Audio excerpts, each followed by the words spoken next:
Perfect, thank you.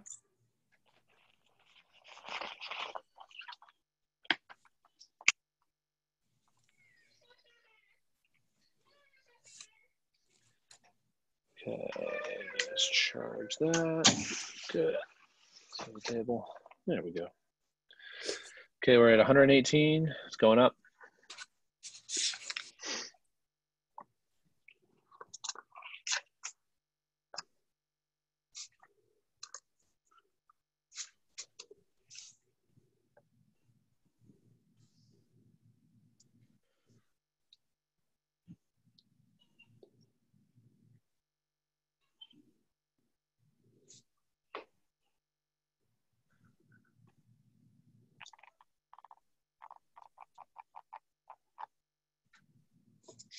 All right, it's leveling off at about 190.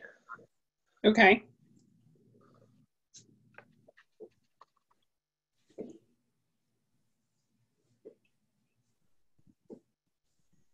Okay, should be pretty good.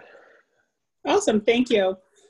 Good evening, everyone. I am Dr. Williams, the Assistant Superintendent of the Norristown Area School District, and I would like to welcome you to our NASD Parent Night regarding our virtual plan. Before we get started, I would like for our Spanish-speaking families to know that we will have a Spanish-speaking session on August 25th at 6:30. Mr. Rodriguez, could you please share that information? Para las familias que hablan español, vamos a tener el mismo programa el 25 de agosto, el martes, a la misma hora, a las 6:30. Otra vez, el 25 de agosto, para las familias que hablan español, a las 6:30. Thank you, Mr. Rodriguez. Joining me this evening, we have our 3 middle school principals. We have Ms. Taylor from Eisenhower. We have Mr. Hutchinson from East Norton, and we have Dr. Culbreth from Stewart Middle School. Our goals this evening our goals are to provide you with an overview of our NASD virtual, discuss attendance expectations, and explain a day in the life of a middle school student for each building. Also, we will be present at the end to address all of your questions. So to begin, Ms. Leo, could you please project our NASD virtual? That's a tongue twister. That's it's a mouthful. Okay, parents, good evening. So most of you have already received this document. I'm just going to quickly go through it to make sure that I give you time to really focus in on the details of the student day. So, Leo, if you could advance the slides.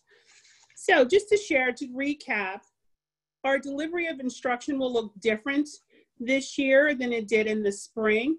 We have spent time collaborating, researching, and really identifying best practices for our students. We also had a chance to reflect on what we have done in the spring. Unfortunately, in the spring, we did not have time to prepare for our students, but we've had time to work over the past few months to really create a robust and engaging program for our children. So our delivery of instruction, we will have synchronous and asynchronous learning. Excuse me. So synchronous would be live sessions that the students would engage in with their teachers and peers. Asynchronous will pretty much be a self-paced time, but also would include different activities such as counseling sessions, program, independent practice, and the principals will go in detail on those activities as well. Our learning platform, new this year for the middle school, our middle school teachers will engage our students through the platform of Schoology. It is a new platform and the teachers have begun training on Schoology, and the principals will share details with that as well. Leo, could you advance the slide, please? So in the virtual document, you have sample schedules. Again, the principals will share those with you. If you can advance again. In addition to the schedule, we will definitely support our students. We will support our special ed students, our gifted students, our 504 students, our ELL students with their outline accommodations. And the principals or teachers will explain what that will look like. For our special ed parents, we do have a special, we have a special ed session for our parents on August 26th at 6 p.m. And the principals will remind you about that. So you will receive specific details regarding that. Now, different this year, opposed to in the spring, we're going to take attendance for every live session. So PDE has outlined some new attendance requirements for students. They're expecting students, and we're expecting students to be online, engaged, and completing work. Also, grades will be associated with the demonstration of skills and knowledge, and principals will share that as well. Our SEL, social and emotional learning opportunities, will be embedded in the curriculum. Excuse me. At the middle school level, we do have a new course for global leadership, and the principals may touch on that as well. And SEL is embedded right in there. Mental health is also a component that we will address. So that will come through our nursing and counseling staff. They will have wellness checks for the students. There is a mental health resource folder for the students within their Schoology or Google Classroom. And also there's a resource for parents. There's a link. Leo, if you can advance the slide for me, please. In addition to the planning, we have also considered resources that our students will need. And this is something else that the principals will share with you regarding what the district will provide to our students to support them with online learning, as well as some parent resources, because we do need to partner with you and we want to make sure that you are prepared. Excuse me. At the bottom, there's just some basic tips for at-home learning. I myself, I have a student who will participate in virtual learning, and I'm trying to make it as exciting as possible. You know, the thought of getting kids back to some type of normalcy schedule. I told her we're going to go school supply shopping, school clothes shopping. She wants to get her hair done. I want to make it a big deal because I want her to be engaged in learning and realizing that, okay, this is our new norm for now. Chromebook distribution dates, and I know many of you have already picked up your Chromebooks. But if you're still in need of a Chromebook, there are additional dates listed on our document here. Leo, if you can advance for me. Also, we have quick links for you, but before I do that, I want to acknowledge that this was a collaboration. This plan included our principals. They have been working hard to prepare for the year. Our assistant principals, leading committee work, special ed supervisors, IT department, our teachers, our curriculum supervisors. This has been a collaborative event, and there's no way that this could have been done without them. So I appreciate all of their hard work, their experience, and their knowledge that they've shared. Also within a document, you have quick links. Students will also receive lunch. So you will be able to click on food services. So once that's updated, you'll have information there. In our community partnership, we do have, excuse me, community members, organizations that are partnering with us to help support our children during this time. If you still need to register your student, you can click on the pencil and you will be led to a number, and then you can call that number and set up an appointment. And as we also have links to every school below. All right, so at this time, we're going to make a little transition. We're going to present a document, and the principals will walk you through that document. So again, with us this evening, we have Ms. Taylor from Eisenhower, Mr. Hutchinson from East Norton, Dr. Colbrath from Stewart Middle School, and Mr. Rodriguez from Eisenhower as well, but he's going to leave us soon, but he is here to support until that time. So, Mr. Hutchinson, will you start us off? I sure will. Thank you to everybody for joining us this evening. I can only imagine the anxiousness and the nervousness that your students are feeling, as well as yourselves, as you're trying to figure out, you know, what will this school year look like. And I can tell you, just in working with our other two middle school principals and all of our principals, we really spent a lot of time really intentionally kind of laying things out. We looked at a lot of different options and tried to explore the balance of, meeting the needs that our students have and then providing a quality education. So when you look at the schedules tonight from all three schools, you're going to see a lot of consistency. And I think that was intentional on our part to make sure that across all of the schools, the middle school level, that they were receiving a similar education and receiving instructional minutes and times that match. And it really was a lot of hard work. And we think we put together a pretty decent program. So let me kind of take a few minutes and just talk specifically about what life will look like at East Norton Middle School. Leo, I think you can click the next slide, yeah. Now, when you take a look at this, I did share this a little bit, and we were making some adjustments, I think, even today. Those of you that follow us on Facebook probably saw my edits a little bit. We had to look at a few things and kind of build in a homeroom time in the morning. I just want to talk about that for a second, and you'll see that across all three middle schools. We felt that it was important that we get children up in the morning, say hello to them, say good morning, and then have them begin their morning and begin their day. And so we are going to have a homeroom period each morning from 8 to 8:15, where students will essentially log into a meeting like this, just to touch base with a teacher. The teacher can mark that they're kind of present for the day. And then they will begin their morning time, which we are referring to as asynchronous. It's I guess a fancy term that I'm saying is without the teacher teaching a live lesson. So during that asynchronous time, some of the things that students could be working on are our IXL program that we have used in the past, or Khan Academy, or other resources that teachers have put together that students can work on that are on their level and still pushing them forward. On top of that, we felt like it's a great opportunity for our teachers to get together and to provide office hours for students. So we're envisioning teachers meeting in small groups, polling kids, talking to parents. We talked a lot about the importance of reteaching. We know that these students missed opportunities last year. We switched into a virtual environment, and we know that it wasn't the same as in-person learning. So we know there are probably some skill gaps that are existing among students, and so we want to use this kind of asynchronous time in the morning to address some of those. And then at the same time, the asynchronous time is also an opportunity for our related services to occur. And I know Dr. Williams mentioned a little earlier that there will be a special session like this for special education students and families to explain exactly how the services are being delivered. But one of the neat ways to do that in this kind of model is during that morning asynchronous time, we can provide extra supports to students, and then they won't have to miss traditional live afternoon lessons. So we broke up the morning, and each of the periods, essentially what we did is your children are used to attending an 80-minute class, minutes 1 to 80 all in a row. What we want to do is spend some time and kind of split those blocks up a little bit. So we did 40 minutes in the morning and kind of 40 minutes in the afternoon.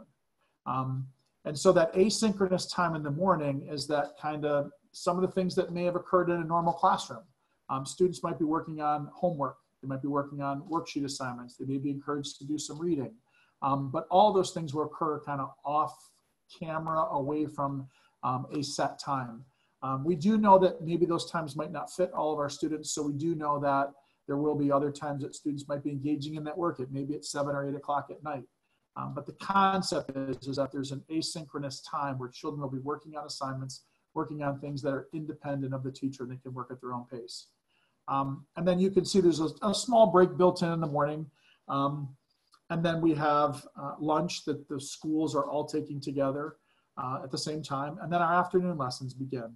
And you can see when we see those core number 1 and core number 2 and core number 3, how we do it at East Norton is that would be math, reading, and then science and social studies. And then that special area that each child will have one special area. So that's art, music, gym, computer, social emotional learning, that new course that Dr. Williams had spoken about. So then when we get into the afternoon, the core lessons are live lessons. So children will be logging in at 11:30, and they will be, if you are a 5th grader, engaging in your first core class. And that will be a live lesson with teachers. We will be communicating with those. I know all 3 of us are working, burning the midnight oil, getting every little small detail in our schedules completed. So we've been spending a lot of time trying to make sure that our schedules are perfect. So they're still moving some things around. But I know that we'll be able to communicate with you and explain how those live lessons will begin and how students can join those. So when you look at this kind of across the board, I mean, just some things that I wanted to think about in our building is, you know, we wanted to build in accountability and we wanted to build in structure into the school day. And those two things we believe make a learning experience. On the flip side, we wanted to make sure also that there's some flexibility, that we recognize 100% that we need to meet children where they are first, and provide the supports they need, deal with getting them excited about school again. Dr. Williams talked about going school shopping and, you know, buying new supply, all those things that we would normally do to try to get our children excited about coming back to school. It's been a very traumatic experience for our students, and we recognize that, all three of us as middle school leaders, and we know that middle school is challenging for any student on a normal year. And so I just want to say on behalf of all of us, and I'm sure you're going to hear it from our other two middle schools, thank you to all of our parents for the work that you did and the support that you've given us. We think we have a very good, robust schedule put together. I know our teachers are ready to go. We've spent a lot of time, and I can't tell you enough the amount of professional development and hard work that our teachers have put in the summer, and volunteer time, and giving up sunny days at the beach to work on Schoology or to learn new skills that they can bring to their students. And they are nervous too, and they are excited. So I know that there's a lot of anxiousness and anxiousness, I guess, and nervousness about how we're going to begin all this. And so I want you to know that on our standpoint from East Norton, we're ready to go. We know there's going to be some glitches. We know we're going to have technical support issues that we'll address, but the common theme for us is we're going to meet children where they are, and we're going to provide them with a quality education. And I'm excited to lead the staff in doing that. I think you're next, Mrs. Taylor, right? Good evening, Norristown Area School District families, and hello to my Eisenhower family. First of all, I want to let everyone know that we miss you as much as you guys would like to be in school. We would like to be there. I extremely miss my little club that comes in every morning at 8:45 just to kind of see me, for me to get their day started, which I'm still willing to do. We do have a homeroom period.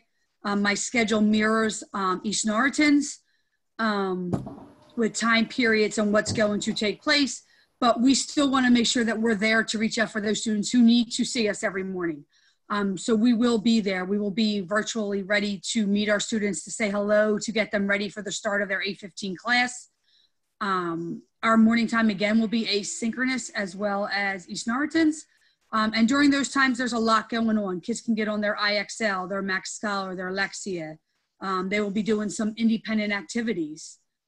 Small group will happen. So you might get an invitation from your 7th grade reading teacher saying, hey, I saw that you struggled a little bit yesterday. Let me invite you to a little one-on-one or a small group instruction time with me to get you where you need to be. We'll have some counseling services during that time. Office hours. Myself, Mr. Rodriguez, will be willing and able during those hours to kind of meet with parents or students or anybody just who needs a little bit of support. Our teachers will be willing and able during those hours as well to support children in need at that moment. Instructionally, or kind of just need to talk. We do know that this platform looks a little different for our kids, so we want to make sure that we are available for them. We did as well put in a break. We know that everybody needs a little brain break, just a chance to get up and stretch. And then common lunch from 11 to 11:30, and then again back at Synchronous Learning. And this is where our teachers will be live. They will be teaching your child live instruction, modeling the instruction, the content, walking them through problem solving, doing some experiments for science, all those things that they would normally get in the classroom, they are going to get from 11:30 to 3 p.m. That's their time. They can also ask questions as well as during async. But during the afternoon, they can ask those questions and work within their groups and maybe some breakout sessions and things like that that will take place. Again, our day doesn't end at 3 o'clock. As much as we like to say that, you are more than welcome to email us, make contact with us so we can help you through this process. As Mr. Hutchison said, this is a learning curve for all of us. So we are learning, we are going through the process of Goguardian and Schoology and what does that look like.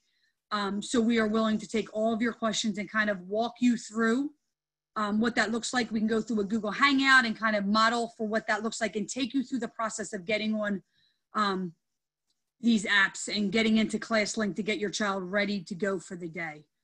I know some parents are sitting at home. I received a few emails that they're a little anxious. You know, they have to work. My kid's at home with my other kid. We will address all those concerns with you individually. So please continue to reach out via email so we can kind of touch base with you and get you up and running. But I think Mr. Hutchinson pretty much said everything about the way our schedule's working. If you have any other questions, I can't wait to hear them when we are finished the presentation. Next, I will roll it over to Ms. Colbreth for Stewart Middle School.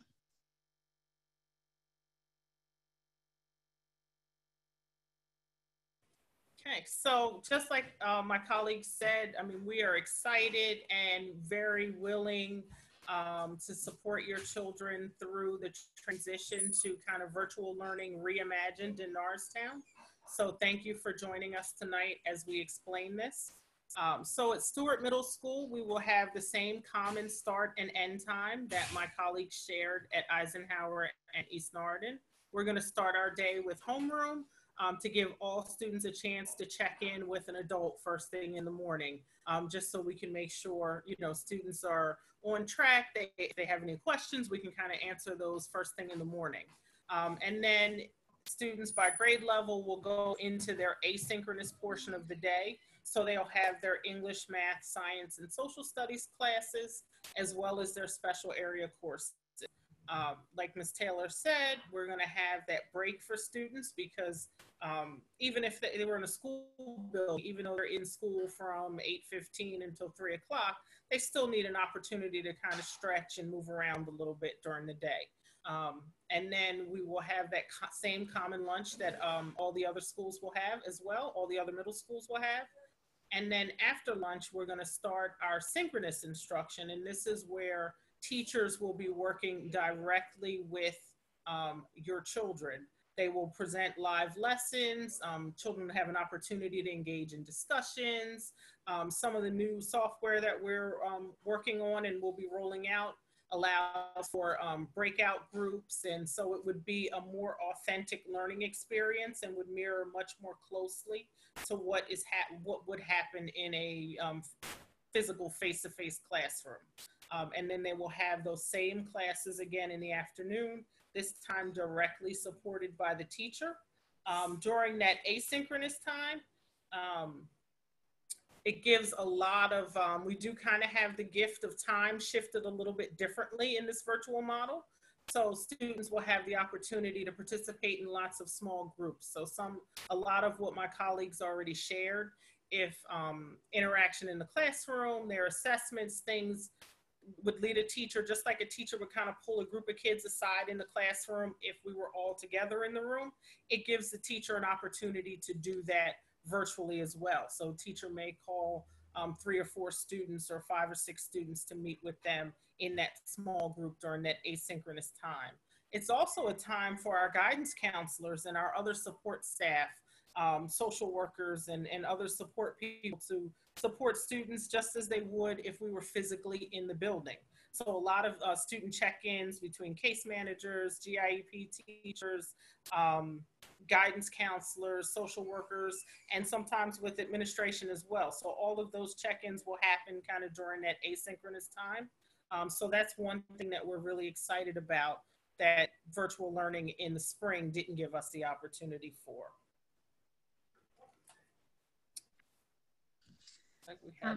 Leo, can you go to the next slide, please? The next 2, you can skip. So learning stamina, what does learning look like?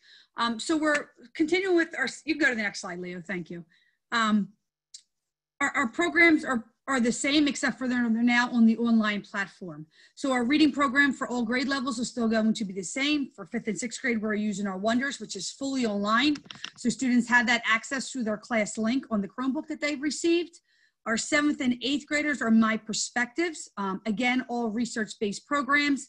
Again, My Perspective is online, but it also comes with a workbook component, which your child will receive if they are in 7th and 8th grade during our consumable handout date, which most likely will not be until the first week in September due to waiting for some materials to come in as well. The second slide that we have talks about our English language learners. And this is our newcomers and our beginners, and they are going to use the National Geographic components. Again, all this is online as well. There is a workbook component for this, which we'll be giving out as well during our consumable pickup. For our next group, it's our math program. Our 5th grade is My Math. And everything is the same. We are still going to have our regular My Math classes, and we will still have our advanced 5-6 program that takes place. Our Big Ideas program and our advanced 6-7 goes for grade 6, grade 7, pre-algebra, algebra 1, and 8th grade is algebra 1, geometry, and principles of algebra.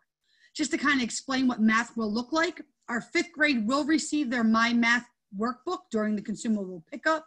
However, for our 6th through 8th, everything is online. That doesn't mean our 5th grade program isn't online as well. We're just making sure that our 5th grades, because they are transitioning from 4th to 5th grade, a lot of things are so new. We know they're going to be anxious and excited. We want to make sure that we kind of kept something similar for them as it is in 4th grade. So we are going to provide them that workbook. But the majority of theirs will be online. We're just giving them that handheld material to support them. Again, 6th through 8th will be totally online. For our next content area, which is our science program, it's Inspire Science. This is going to be online as well, but we are providing consumables for our 5th grade, which is Inspire Science, and our 6th, 7th, and 8th grade will receive the iScience workbook that goes along with that as well. Again, all this is also online materials as well. Our next material will be our social studies. And this is solely online. So our 5th grade is geography. They're going to do the exploration to colonization. That is online. Our 6th grade does world regions and civics. That is also online. Our 7th grade does U.S. history as well as 8th grade, but we do up to 2 different points. So 7th grade is up to the Civil War. And then U.S. 1 history for 8th grade goes up to the Reconstruction as well as the Great Depression. Again, all that is online. It's more research-based. It's more group work and projects, which have been created with our teachers throughout the summer as well to get them ready. Goguardian is a program that our IT department has put on every Chromebook that we're using. It does a couple things for us. The first thing it does, it eliminates distractions. For a person who has 2 little kids at home, this is allowing your child to be on IXL. So for example, I am a 7th grade teacher. During async time, I asked your child to be on IXL to work on a skill that we've worked on the day before. This Goguardian will allow your child not only to be on IXL, but the minute they try to go on YouTube, it kicks them back to IXL. So it allows me to ensure that they're on IXL, they're not being distracted with YouTube and different things on the computer, as well as when your child turns around and says, I'm struggling with this piece on IXL, as the teacher, I can go in and see their computer and help them navigate that piece to get them back where they need to be and kind of give them a little tutorial to help them to be where they are. It allows us to filter and monitor, and it also allows teacher to access the student and the virtual world with your child at home. I know Leo, I don't know, Leo, is there anything else you would like to add to that piece? Nothing directly. If anyone has any questions about how it works later, I'll be more than happy to answer them. Thank you, Leo. And the next slide, Schoology, I'm going to turn this over to Mr. Hutchinson to kind of talk a little bit about Schoology, our learning system. Thank you. So this is probably the newest addition, and I kind of chuckle because we spend a lot of time really debating, right? As educators, we're throwing a lot at children to begin the year, and now we're going to add a new kind of learning management system. This is essentially Google Classroom with a lot more features. We know that many of our students were familiar with Google Classroom. I know that they will easily pick up this information once our staff gets used to it. That's probably our biggest adjustment now, is getting our teachers to understand how to place materials. One of the things we heard loud and clear from our feedback in the spring was we had a lot of inconsistencies across classrooms and trying to find assignments and where things were. And so we learned from that to find out we really wanted to create a kind of a consistent setup and use a program that would allow a little tighter alignment across buildings, also a little tighter alignment of resources that we can use. So Schoology is commonly used throughout the region and across the state. What it is it's basically a place where teachers can place the assignments, resources, and materials for students to access. We absolutely know that it's going to be a learning experience for our children as well as our teachers. I can tell you though, and mom and dad, you know it, when you have trouble with your phone, you hand it to your 12-year-old and they can figure it out and fix it for you in 30 seconds. So I'm stressed out about Schoology probably more than children will be, because it's just a different way for us as educators. We're used to kind of having folders and notebooks and those kinds of things. And this is just electronic versions of that. So we will absolutely take it kind of one step at a time and baby step this out. The good news for it is once your child learns this in 5th grade, it is used grades 5 through 12. So this is used by high schools, by all of their high school classes. So we've had the luxury this year of having teachers sit in webinars and be trained by our high school teachers to kind of give us some things that they learned in rolling this out. So it will be new. We expect it to be not glitch free, although I hope it will be. But we know that our students can rise to the challenge. And I think, you know, Ms. Taylor was kind of talking about it. You kept hearing online resource, online resource. We're trying to kind of transition our children. Like, it's different than when we went to college or we went to high school. Even in college today, kids are getting all of their textbooks online. It's a different kind of world that we're in today. And I think trying to slowly transition our kids to use more online resources is part of our job as educators. And it's also trying to do that in a way that makes sense for their ability and their age level. So we are open to really taking a look at what some things that we have this year and how we might change them. Heading for the rest of the year, we're not married to doing everything exactly how we're doing it to start the year. We may need to make adjustments on the fly as things move forward. So Schoology, again, is just an opportunity for us to create our content and to put our courses in more of an electronic setup. There is a mobile app for parents to be able to have access to that as well. It will provide us a lot of data around assignment completion. It'll give us a lot of data around student logins, find out when kids are doing work, how much are they completing, and when are they completing it. So it will be new, it will be different, but I have high hopes for our staff and our children that we will make it a success. And just to reiterate a little bit of what Mr. Hutchinson said, just to remind you, the first week of school, we are going to spend a lot of time teaching our children how to get on Schoology, what this looks like. So we're just not going to throw them out there and hope that they catch on to this. We are going to walk them through this as slowly and as best as we can.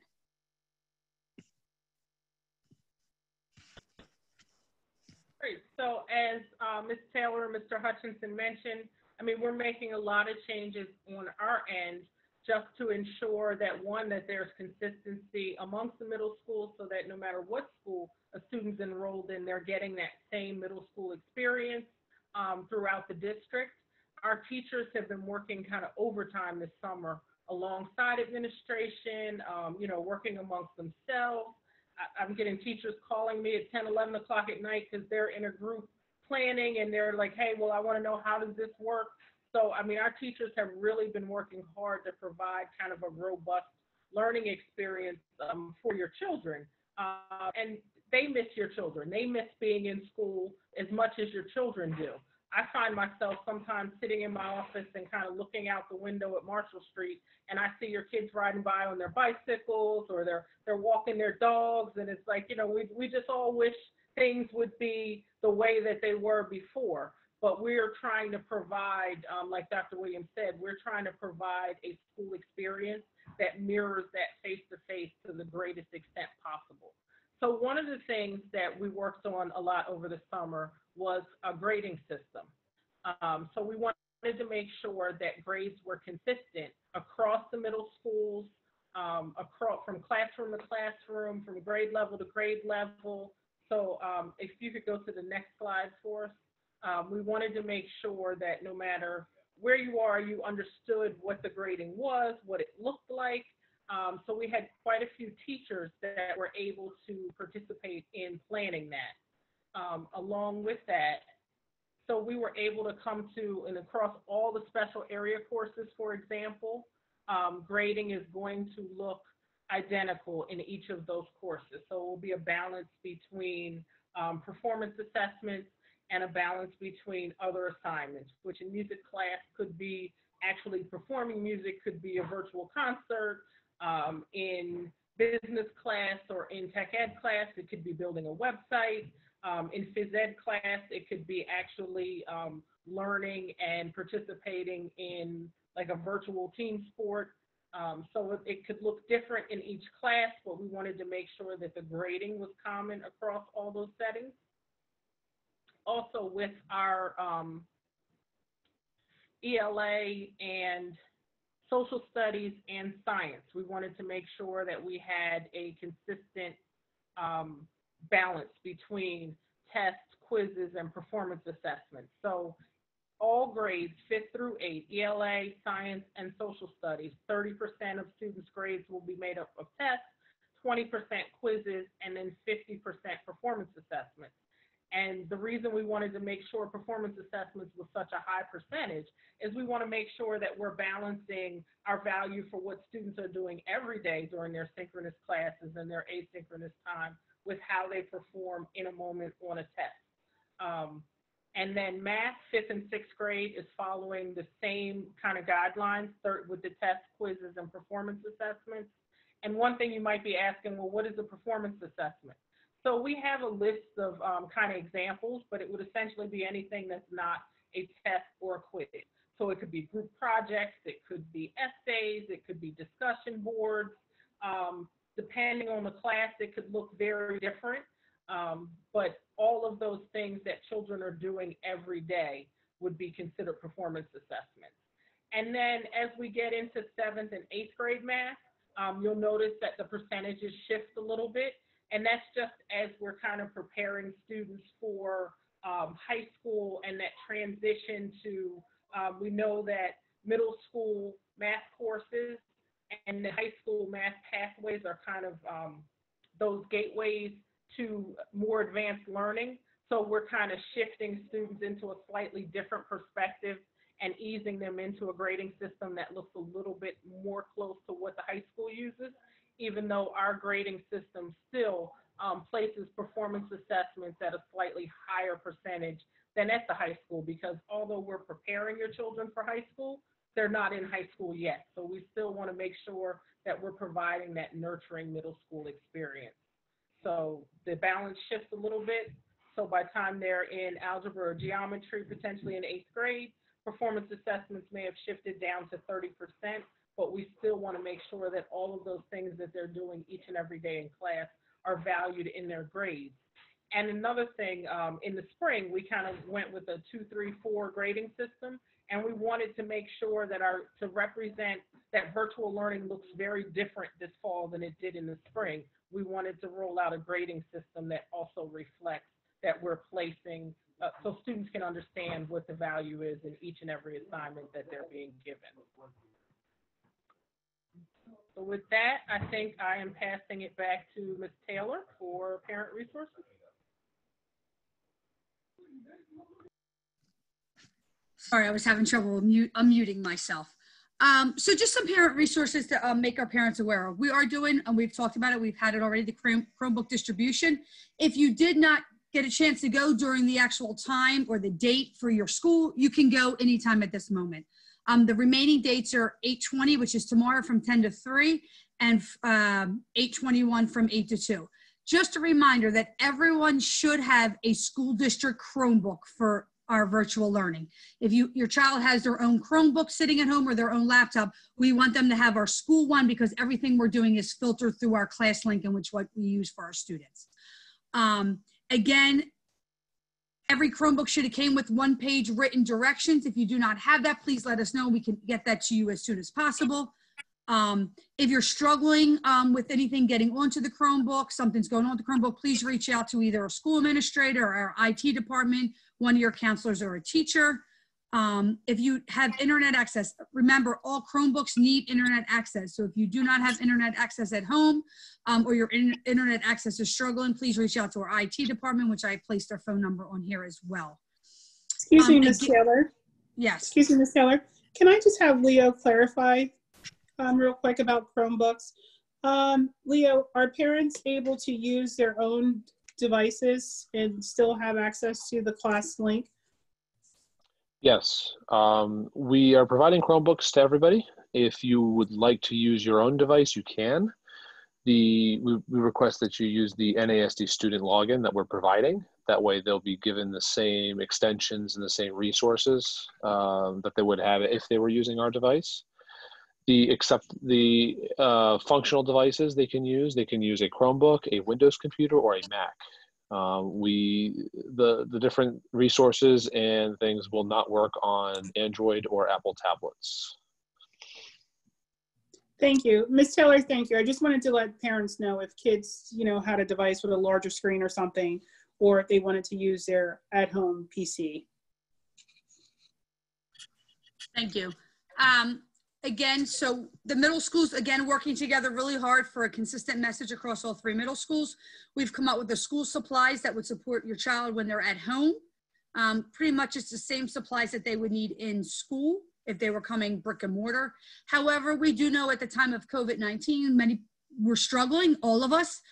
So we're also going to provide some of those school supplies when you come for consumable pickup.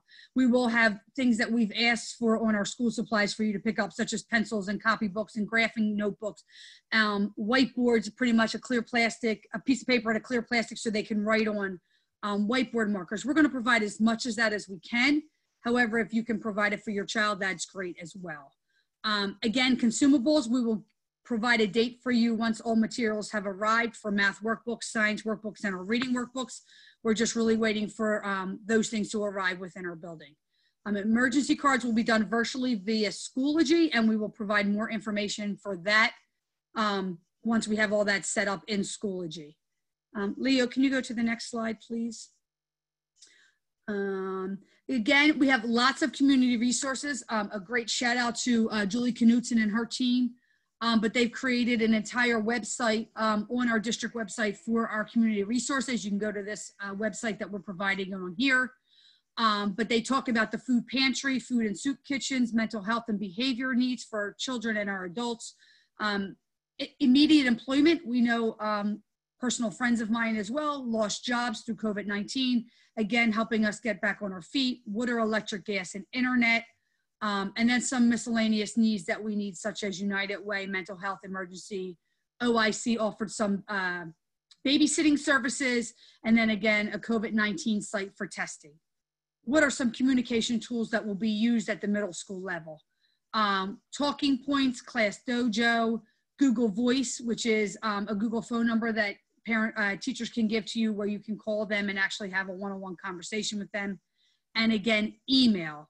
Every student in middle school has their own email, and we're going to teach them how to use this email so they can communicate not only with their teacher, but with the administration, and then parents can email us on that as well.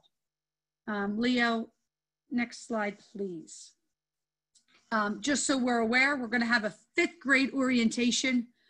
We know our 5th graders are nervous, they're scared, they're coming to the big middle school. But we are going to provide an orientation on Tuesday, August 25th from 11:30 to 12:30, where we're going to give your 5th grade student a chance to not only meet myself, Mr. Rodriguez, the other principals and APs, but also their teachers. These are going to be school-based. So Eisenhower, we will reach out to just our Eisenhower students. East Norriton will reach out to their East Norriton students, and Dr. Colbert will reach out to the Stewart students. And kind of take them into an hour version of what a life of a 5th grader will look like, and kind of get them at ease and excited for the new school year. And then also parents, you're more than welcome to be on that and ask some questions if you have anything, because we also know that you're nervous about your child now going from the elementary level to being the big middle school student. But we know the next 4 years are going to go extremely quick. You're going to laugh in about 4 years and be like, oh my God, remember when my child was a 5th grader? They're now an 8th grader. But again, I just want to share, we have an open door policy at all 3 middle schools. We're excited for the start of the school year. And we are here for any question. There is no question too small, no question too big. If we can't answer it, I could just speak for myself. I am very honest. I will tell you I don't know the answer, but we will find out the answer for you and get back to you. If it's 6 o'clock, 7 o'clock at night, I will make sure we get the answer for you, because we want you guys to feel welcomed, and we want you to know that we are on your team and this is a community. So thank you. That's it. Thank you, Ms. Taylor, Mr. Hutchinson, and Dr. Colbrath. At this time, if you have a question for the panel, if you could just raise your hand, indicate, and then Leo will announce you and allow you to unmute and ask your question. And as Ms. Taylor shared, we will do our best to answer all of your questions. If not, then the individual principals or myself will get back to you as soon as possible. Okay. We have 12 hands raised, and they're in order from the time they were raised. So the first one I'll unmute is Ashley Whitaker. Hello, Ms. Whitaker. There you go. All right, she's allowed to speak. There you go. I'm sorry. Hello, how are you? Good. I'm just, I'm excited for everything that's going on. And what I'm most excited about, if they get distracted and try to go to YouTube, they get kicked back. I'm so happy for that. Yes, the IT team, the middle school principals, really forward thinking and realizing that our kids are kids, so we're going to try to support them the best we can to keep them right, on track. That was my question, but you answered for me, so I'm like, I'm so thankful for that. But I hope everything goes smooth and everybody has a great a semester. And thank y'all for being patient with us, and I thank you guys for being patient with us. You're welcome, and thank you for partnering with us during this time. And let us know if you need anything. Okay, I sure will. Okay, so we're moving on to next person in line. We have Becky. Good evening.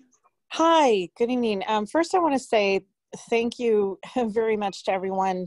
You can tell you've put a lot of effort and time in the planning for this, and that's very much appreciated. I have a few questions. The first one, this is regarding really just Mondays is a concern for me, because I know in the spring when we had virtual learning, sometimes the assignments wouldn't come up until like close to noontime or later on Mondays. And my concern is that with the mornings being asynchronous, like, will the kids know what they're supposed to do on Monday morning, like for those few hours before they go to synchronous? Like, will they get that information kind of during their homeroom, or like kind of how will that be implemented? Ma'am, can you please tell me your child's school?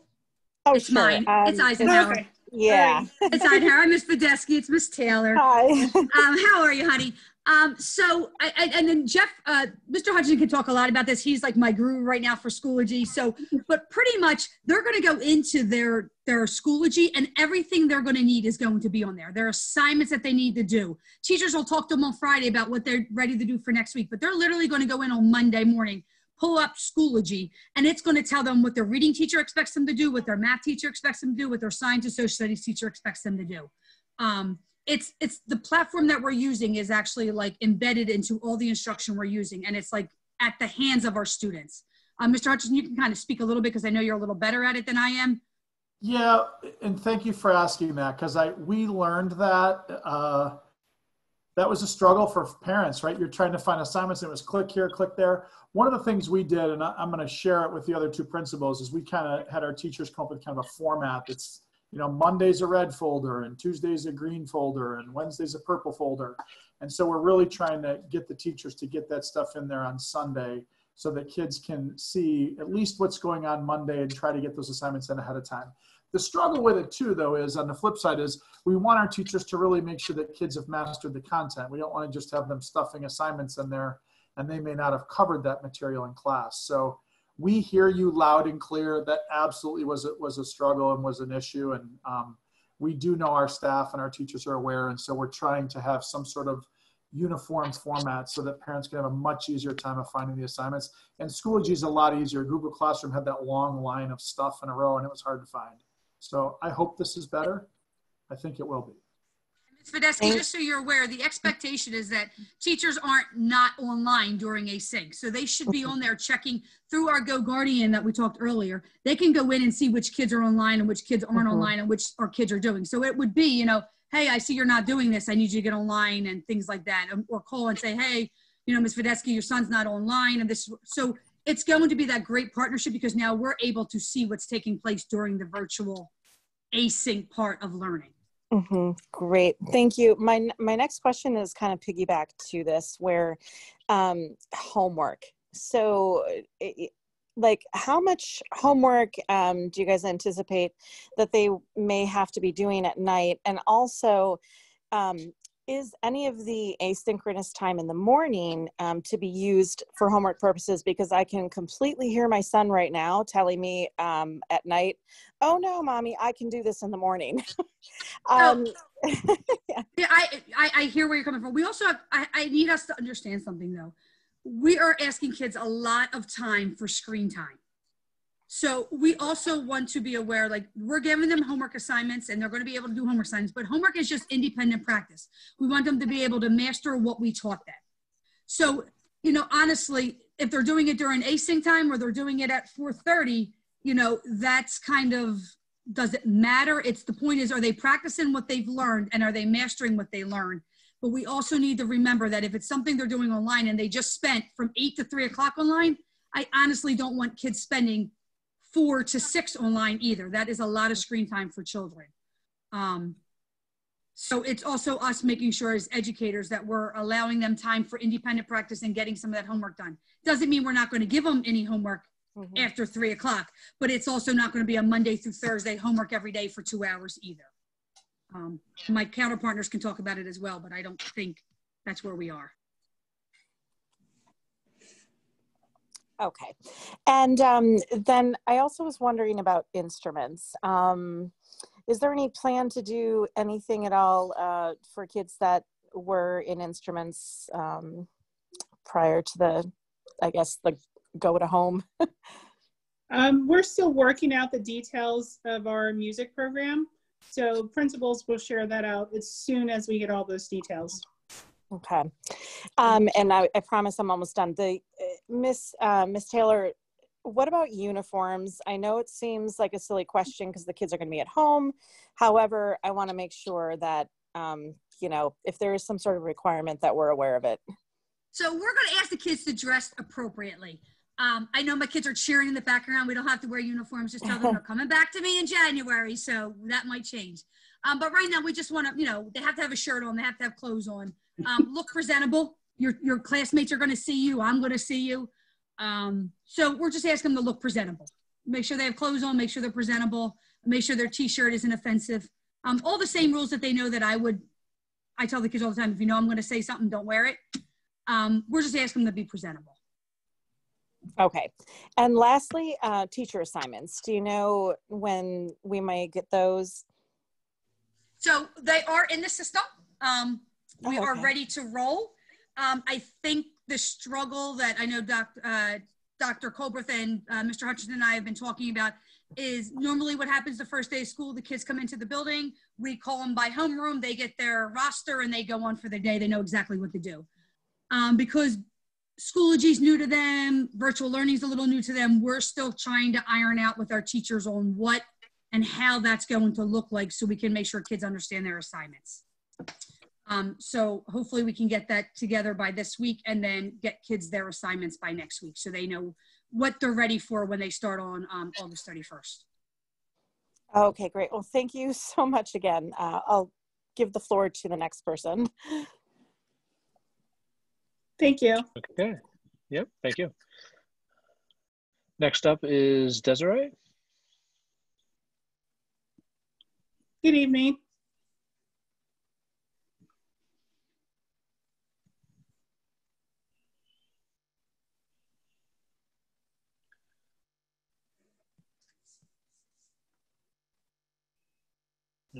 I'm showing hers. Hello? Oh, there we go. Hello. Got it. I was having trouble unmuting. So my question is, during the morning, the async time, is it going to be enough to keep them busy? Because I know my child will finish some things quicker. So does she have to be at the computer all day long? Could you please share your middle school? Eisenhower. Eisenhower. Emma. Yes. I know. So Emma's going to be very busy. Academically, you know, I mean, I don't want to share online, but she's very highly intelligent. She's in my highest classes. Emma's going to be very busy. It's about them completing the assignments and understanding the independent activities they have to do and mastering the skills they need. It's not about spending the hour and a half on asynchronous time. Especially for Emma, and we you know, we can touch later off this. I'm more than welcome to have a one-on-one conversation with you, Miss Carol, about what we need to put in place to ensure that Emma is successful. Okay, thank you. You're welcome. Thank you. Okay, next up is Gina.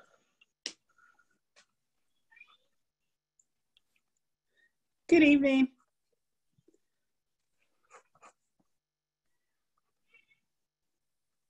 Okay, I believe she's left. Okay, next up, Dorlena. Hello. Hi. Hello, good evening. Hi. I had two questions about the Goguardian. My first question is, my son still has the Chromebook from the spring when it was an option to hold on to it over the summer. So will the Goguardian be on the Chromebook, or do I need to bring it in somewhere? Yes, the Goguardian is following the student accounts. So if they log into the Chromebook or to a Mac or to a PC or whatever, it will be following their student account. So it'll just be there the next time the student logs in. Okay, thank you. And the other thing about the Goguardian, you mentioned that if the student gets off or goes onto YouTube, the parent would be notified. Would that be like within the same time frame, or would it be later on? Because I'll unfortunately be at work while this is all happening, and he's only in 6th grade. So I just want to know, would I be notified so I could, you know, call him and, you know, find out what's going on, or would that be later in the day that I would get notified? So from my perspective and from IT, like if you say they try to go to YouTube, it's just going to tell them your teacher says you're not allowed to go here right now. Okay. So if then the only place they can go are the places the teacher said, this is what we're doing right now. They can make a list of 3 different websites that are okay, and they can go between any of them, and then nowhere else. I think if it becomes a constant issue of the student just looking for places to go on the internet anywhere, I think that's actually going to probably die off after the first week or two, once they realize they just cannot go anywhere except where the teacher wants them to be. Right. Usually there's a lot of like trying to poke to find the holes, and then once they don't have any, they'll be back to being on task. Any notifications or communications like that would probably come from the teacher, just to reach out to you going, hey, I noticed they're really just trying to go anywhere else but work. Okay. Right. Ms. Vaughn, if it helps, we practiced on it yesterday. I used a student account and we practiced on it. Literally, if your child tries to click on like a YouTube, it takes them right back to the screen of what they're supposed to be working on. Okay. So it's not even like an option that they can even try it. And I'm sure as the other 2 principals, we're going to let our teachers know, like, you know, just like in school, your child does something, we kind of give them a warning, but if it becomes something that's a habit, you will hear from us. Okay, thank you. And that was what I was going to add, like the balance between the notifications would be the teacher gets the immediate notification that the student is kind of veering from websites, and the teacher would start that conversation with your child. And if it becomes a habit, you know, then it would be a conversation with the parent. But we're hoping that once students realize that they can't veer off topic, that'll be less of a habit. Okay, thank you. Yep. You're welcome. You're welcome. Okay, next up on the list, I don't have a name. It's a Galaxy S8 phone. Thank you. Good evening. Let's see. I'll send a notice up. We'll see if they want to speak.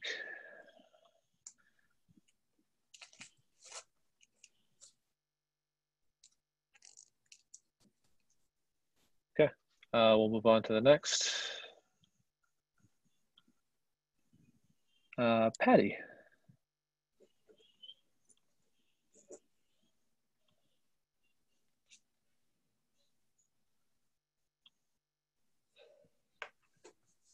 Good evening.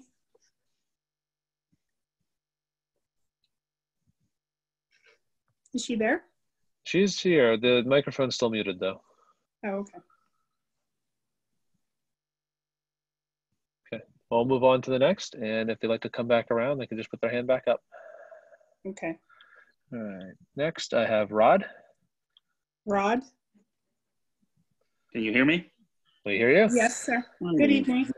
I want to start off by saying thank you to everyone for all the hard work you guys have been doing and putting forward to help us get through these trying times with our kids, all together, all of our kids. My son is Logan Artwell. He goes to Eisenhower Middle School. A couple of the questions that I had, you guys kind of touched on and answered some of them. My first one is, when the teachers are assigned, are the parents going to get a chance to meet the teachers prior to the kids, or are we going to try to meet them all at the same time? So our fifth grade, hi, Mr. Artwell, how are you? I'm doing well. So our fifth graders will meet their teachers ahead of time because we're having a fifth grade orientation. Most of our sixth, seventh, and eighth graders, at least at Eisenhower, know the teachers in the building. So once they get their schedule, Logan's going to know pretty much who he has and know the teacher. But we're also going to have an open house where we will introduce all the teachers, and then you will get to know who your child's teacher are, just like we would normally have in early September, an open house where you would come to the building. This will just be a virtual open house where you can kind of meet the teacher and ask the teacher any questions that you have. Okay, and then the next one was the asynchromatic time in the morning. If he does get finished earlier, are there extra things that the teachers can give him, or can he reach out to the teacher and say, hey, can I get some more of this to, like, I guess not extra work, but extra credit work or anything like that, just to get some extra learning in? Yes, and Logan, that will also be time maybe for Logan to meet with his case manager and things like that, some one-on-one instruction. But he can at any time and every time reach out to his teacher and be like, I'm done my work. He'll be submitting his work, so his teachers might even submit it back and be like, you know, check these couple numbers, go back and try these again, providing feedback to Logan and other students. It's a time really for teachers to begin, you know, to have that feedback and that collaboration as well with students. So I think once we get into the swing of it, you're going to realize, as much as we're looking at it thinking they're going to have a lot of free time, I don't think it's as much free time as we think they're going to have, especially because they have to learn Schoology, they have to learn the new platform, and they also have to learn what virtual learning is. Okay, and last, the mobile app part of it in the Schoology, that will give us information on the projects that they're working on, or a little bit of the curriculum. Will it do that? And will it also give us alerts on when they are lagging behind a little bit, or what's going on with that? I'm going to turn that over to either Leo or Mr. Hutchinson to answer that question. Kidding. I can answer that. So yes, there is and Leo, you can jump into that. There's the parent component that can get added to it so that they will have access to it. You can see on a calendar, it's nice because the calendar screen is right up front. It tells them what assignments are due. Leo, I think there's the parent link to it, if I'm not mistaken. I can't remember. I can be honest and say that I have very little experience with the parent portal.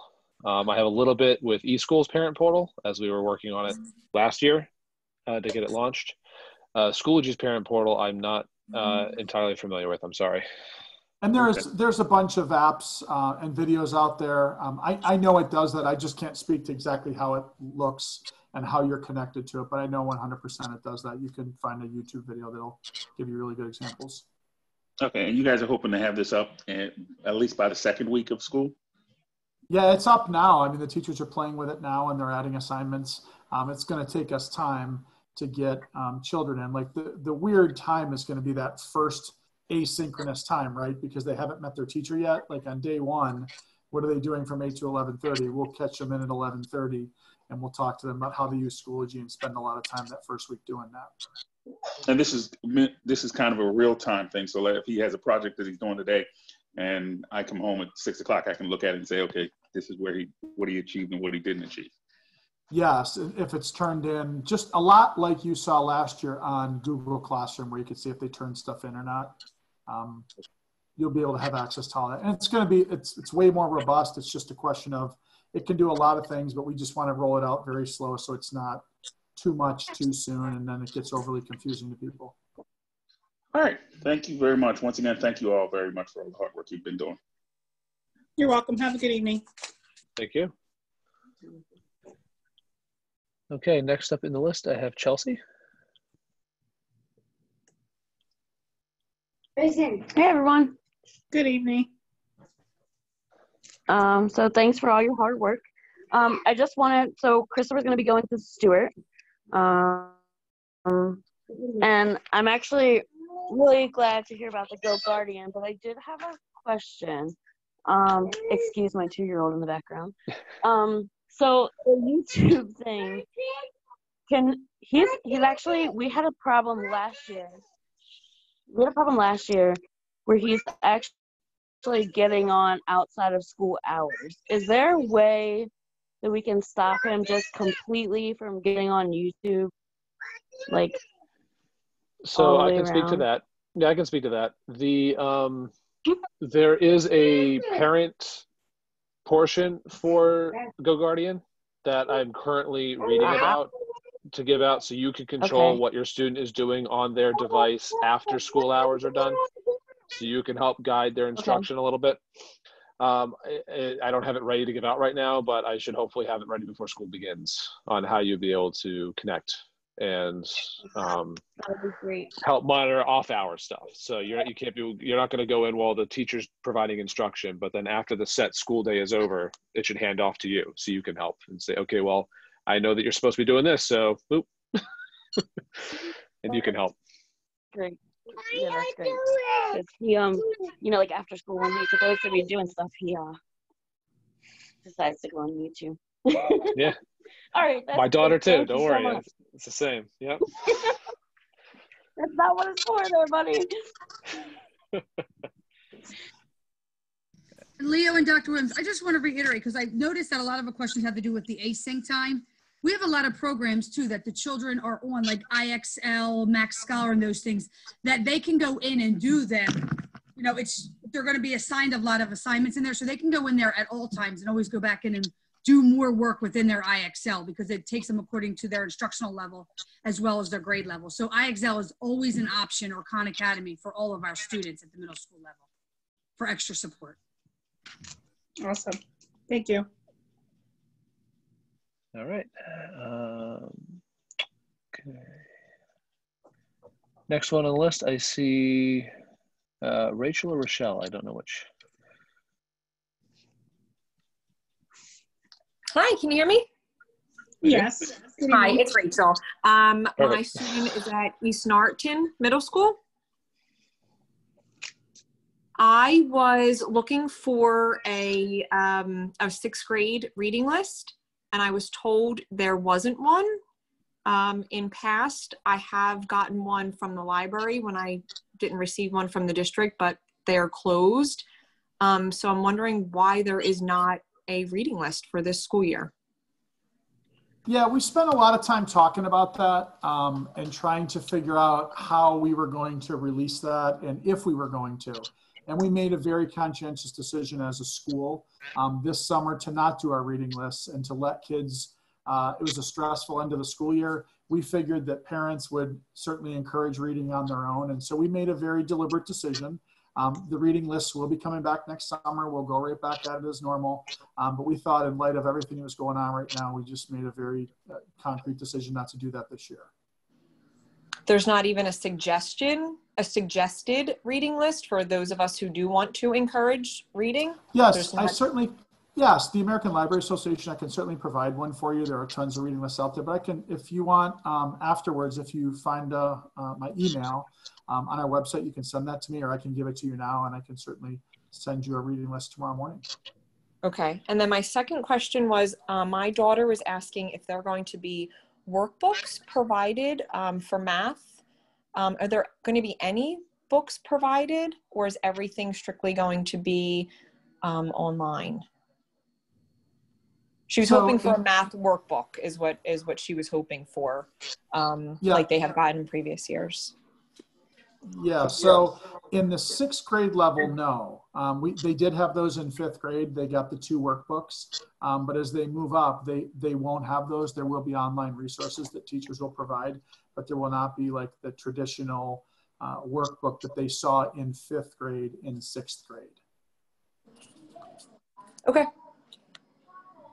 Thank you very much. Hey, thank you very much. Thank Don't you. forget, send me that email and I'll send you that reading list tomorrow morning. Sending it now. Thank you, ma'am.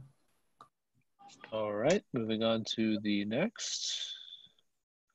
Patricia? Did you say Patricia? Yes, hi. Yes. Sorry. Hello, good evening. Good evening. My kid's going to be attending 5th grade at East Norton, and it will be his first time. And he's kind of anxious and depressed about everything that is happening. And he's actually having anxiety issues because of not knowing who his teacher is going to be and so forth. Because I am an essential employee, I am not home and I do have to send him to camp. Is there a way that we can have this 5th grade orientation and, you know, a session at night instead of also just during the day for people that do work and cannot have their kids attend that session? Yeah, I mean, that's a great suggestion. We thought about, you know, would we want to do something in the evening? I'll certainly take that down and take a look at the number of children that maybe aren't able to attend that one on the 25th. I want to encourage you also, we will have our guidance counselor, I know they shared it with, or school counselor shared it with a lot of the middle schools, that we have a kind of a daily check-in sheet where students can kind of check in with a guidance counselor, and it's got kind of some bitmojis on it, and they can ask, how are you doing today? Or I'm feeling anxious, I'm feeling nervous. And that form automatically goes to our school counselor. And Ms. Bossel, who works in 5th grade, would reach out to the child that day and say, hey, what's going on? How can I help you? We know that that's a big hurdle coming into the fall, right? That we're trying to meet children virtually for the first time in 5th grade. So yeah, we definitely have some things in place with our school counselors that we can reach out to, and we'll talk about that in our virtual orientation. And then I don't think it's a bad idea for us to maybe take a look at if we can look at how many kids might miss, that we can do something in the evening similar to this. But Okay. You should be getting information from your child's teacher shortly. Okay, They were thank just you. working on it today. You're welcome. Thank you so much. You're welcome. Okay, moving on to the next. Joel? Yes, good evening. Good evening. Good evening. Yeah, my name's Joel Lebendig. My daughter is Lauren Lebendig, 8th grade at East Norton. Just a couple quick questions. I think some of them have been answered. When can we expect the schedules of, my daughter's very anxious to know which teacher she has. When do we expect to get those? Yeah, so we're finishing those up now. It's a question of, we have our IT department, we talk to them. We think all 3 middle schools are pretty close. You have to remember, we did our switch to virtual maybe a week and a half ago, 2 weeks ago. And so we really had to kind of pivot. And I know that 95% of the schedules are in. So it's just a question of making sure they're pretty tight. It sounds weird to parents probably to think, why are we waiting so long? There's a lot of times that we have withdrawals and transfers this time of the year. Mm-hmm. And so we have children in one class, and let's say there's 25 kids in the class, and we have 5 withdrawals or 5 additions that we need to make. And we have to move children around and balance classes. And the last thing I want to do is tell your daughter that she's with teacher A, and then I have to now move her to teacher B. So we kind of wait intentionally not to hide anything. It's really just a logistics thing for us. But we're pretty close. If you maybe give me a call tomorrow, I can certainly give you a rough idea of who she may have. It's not. It's definitely not that pressing. Okay. It was one question she wanted me to ask. So. They all do. So does every child in America. All the high school kids are. I'm sure Camille and Chris could say the same thing. We get like 5 emails a day asking. We're trying. I really want to release them soon. Yep. No worries. I'm sure it'll be fine when we get them. So, next question, just out of complete curiosity. Because I know there's a method to the madness, right? And everything, I can't even imagine what you guys have been through in preparing for this upcoming semester, given the circumstances. But just curious why you decided to do asynchronous in the morning and synchronous in the afternoon. Because as I think about it, I almost would want those switched, I would think, given, kind of getting started for the day with the live sessions versus the way it's set up. So I was just curious why it was decided to do it that way. So one reason was considering connectivity for our families. So if a family had a high school student, a middle school student, and an elementary student, we wanted to make sure that they weren't trying to compete for live streaming all at the same time. So got it. That's why we staggered. Perfect. Makes perfect sense. I knew there was a reason. I was just curious. So, and then that asynchronous time. So I'm curious. I was looking at the slide that kind of laid out the grading. You got these 40-minute blocks, and so you may have an assignment, you may not have an assignment. I'm sure you're logging somehow who's present or not present in each session.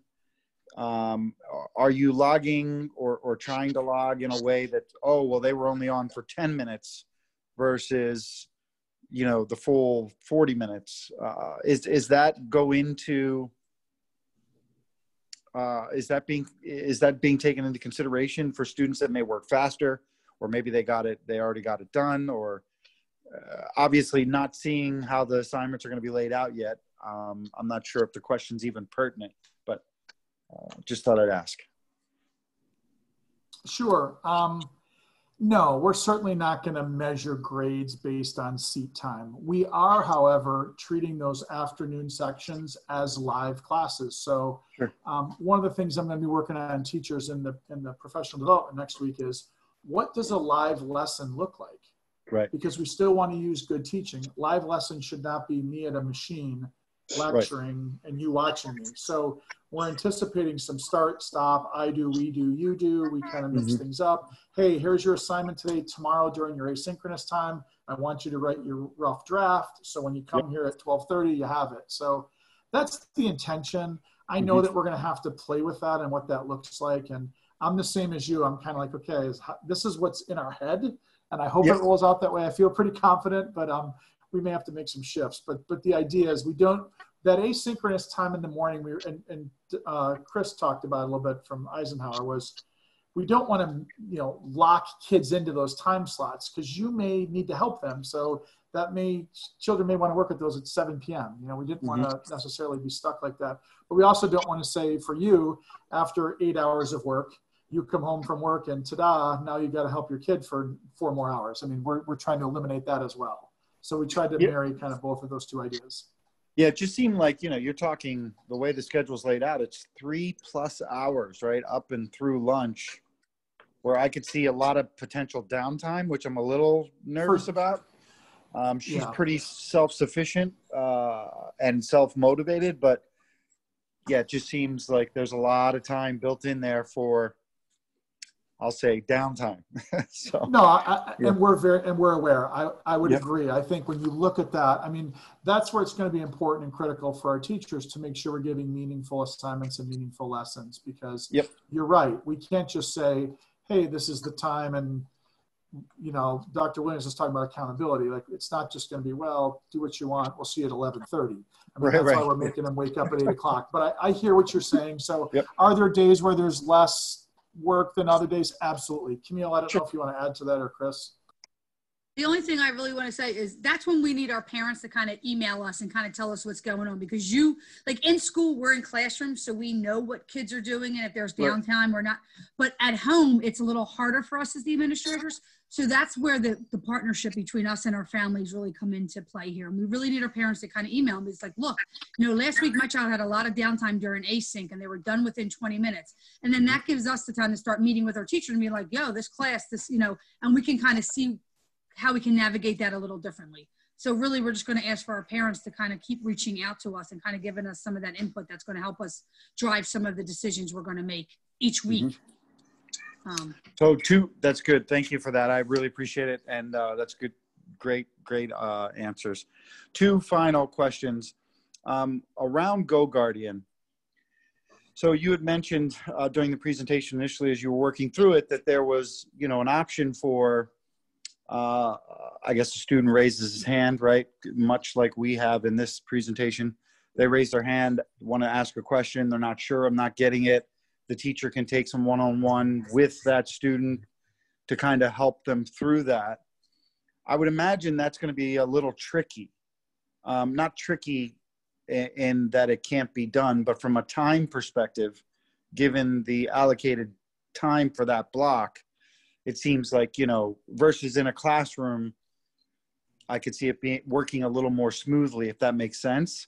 And so in that regard, I'm just curious, is there going to be any dedicated, East Norton used to have bulldog time, right? Where you could go and have some one-on-one if you were having a problem with a certain algebra problem or whatever the case may be, you could get some one-on-one time.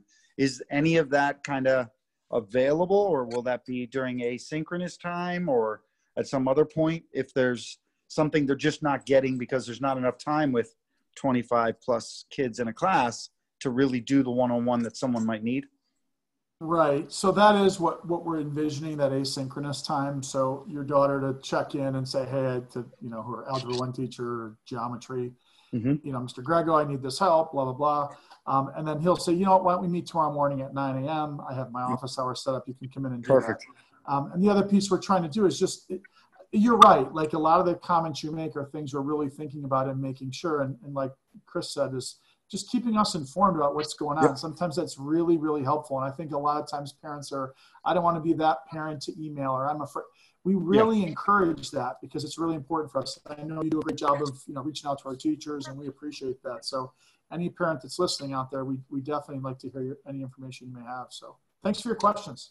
Yeah, thank you. And my last question is again related to Goguardian and camera access.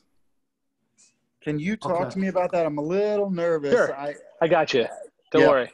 Yeah. So the Goguardian system allows us to see the screens of the students, as well as it has a lecture mode that allows the teacher to appear on the screen without the student having to do anything. Okay. Now, when it comes to camera and microphone access, when they do a video call, a pop-up appears on the screen for the student to say, yes, I would like, Mr. Hutchinson would like to have a video call with you. Do you want to join? Yes. Do you want to have your camera and microphone on? Yes, no, and then you can hit join call. There's no ability for the program to turn on a microphone or a camera remotely. Like, it just doesn't exist. It will always prompt the student to say, yes, I would like to. The teacher does have the ability to turn off a camera or turn off a microphone that a student has if they're being disruptive or showing something they shouldn't be showing, right? Like, okay, turn it off. But if the teacher wants them to be able to speak again, they can turn off the microphone restriction. The student still has to re-enable their microphone to speak. So there's no accidental capture, I'll call it, right? Yep. No, that's it. That was my question, whether that camera could be remotely accessed for, yeah. Good. Yeah, we take the privacy very seriously too. Like it's, we want to play that line perfectly here. Like we want to make sure that we're not going in anyone's home without their knowledge, right? So the student has to be sitting there and has to say, yes, I would like to be part of this call. Yes, I'd like to have my camera on. And they can always turn it off, their stuff, whenever they need to. If they got to get up for something, they can turn it off, come back and turn it back on again, right? Perfect. We'll leave it that for them. Excellent. Thank you so much for your patience and all the questions, guys. I really appreciate it. You're welcome. You're welcome. Have a good evening. You also. Okay, moving on to the next question. Tina. Hello, can you hear me?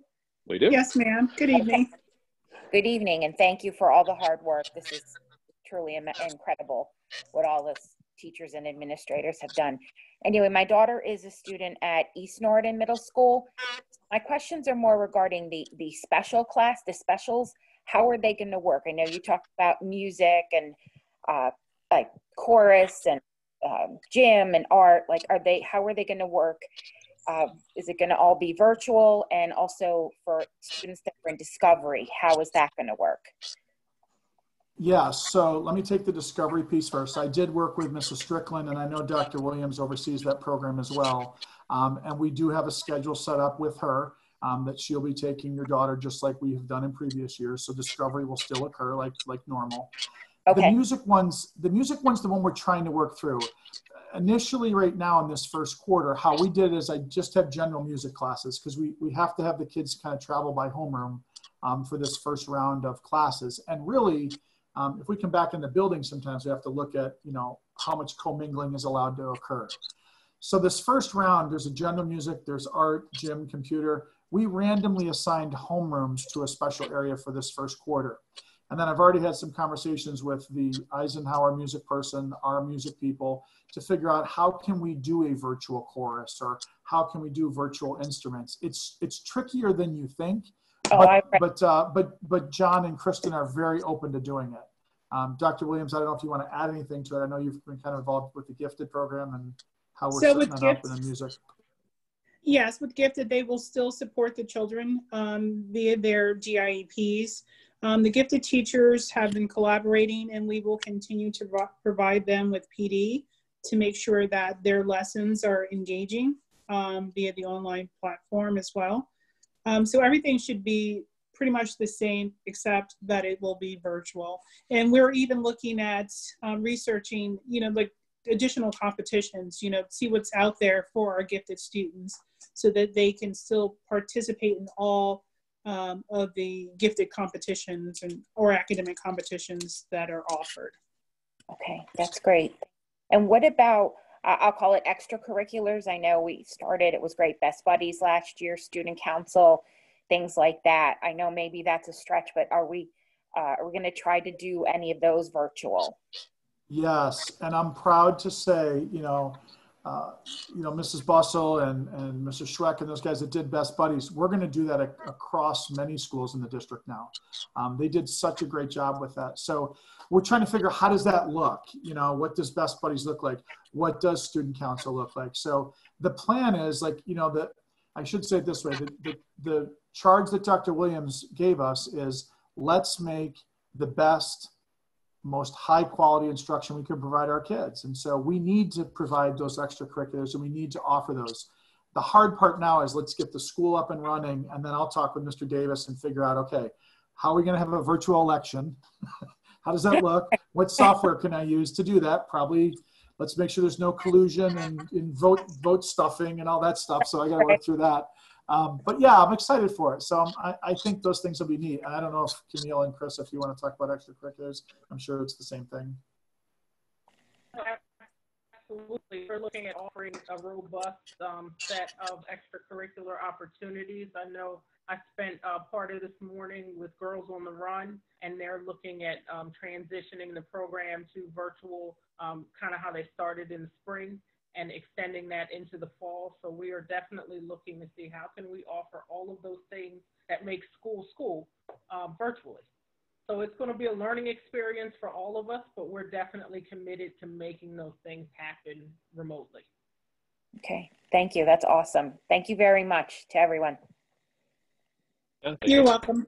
Have a good evening. You too. Next up on the list, we have Amanda.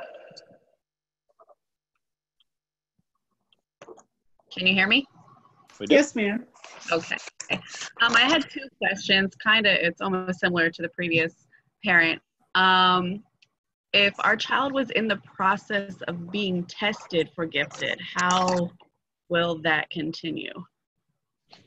So for gifted, screening and testing will continue. So once our psychologists are back up and running and they have their schedules, we'll make sure that that takes place. Could you please tell me your middle school? Eisenhower. Eisenhower. Okay, so I'll just get the information from Ms. Taylor so we can make sure that your child's name is on the list. Did you receive any information? He did get the psych test, but that was as far as we got. We didn't get any results from it or anything. Okay. So, Ms. Taylor, if you can send me the details so we can look into it. Hello, Ms. Witter. I will take care of that as soon as we get off this meeting. Perfect. Thank you so much. And then my second question was, if the child is in extracurricular activities outside of school, such as sports, could that be considered towards like a gym class grade?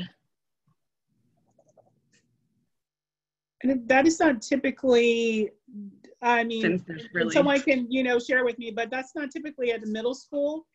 Sometimes you have that at high school, but it's typically at the middle school level, the student does need to participate in the program of studies within the school.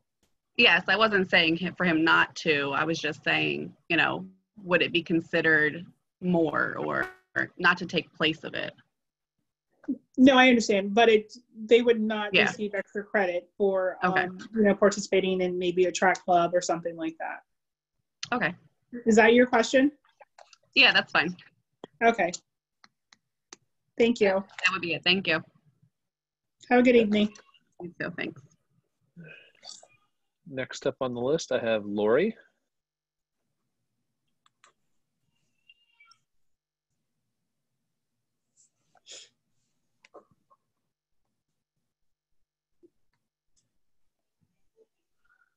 Oh, see her trying.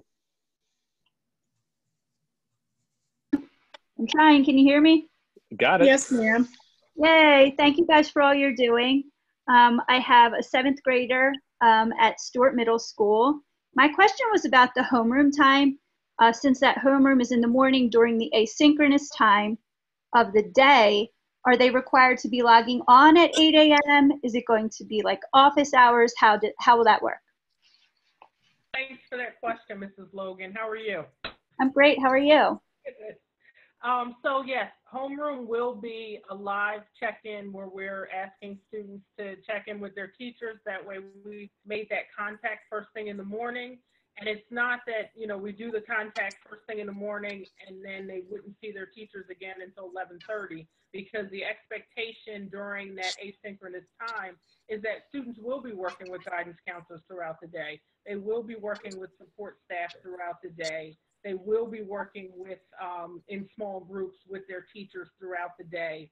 Some teachers were piloting or kind of playing around with the program to see if they're able to have students like work on group projects and things like during that asynchronous time. So homeroom is expected to be a live check-in, but it's not just a check-in and then you kind of check out for a little while. Like we want that to be robust learning time. It just won't be face-to-face with the teacher and the entire class of students. Okay, that is fantastic. That gives him some motivation to get up and going. Thank you.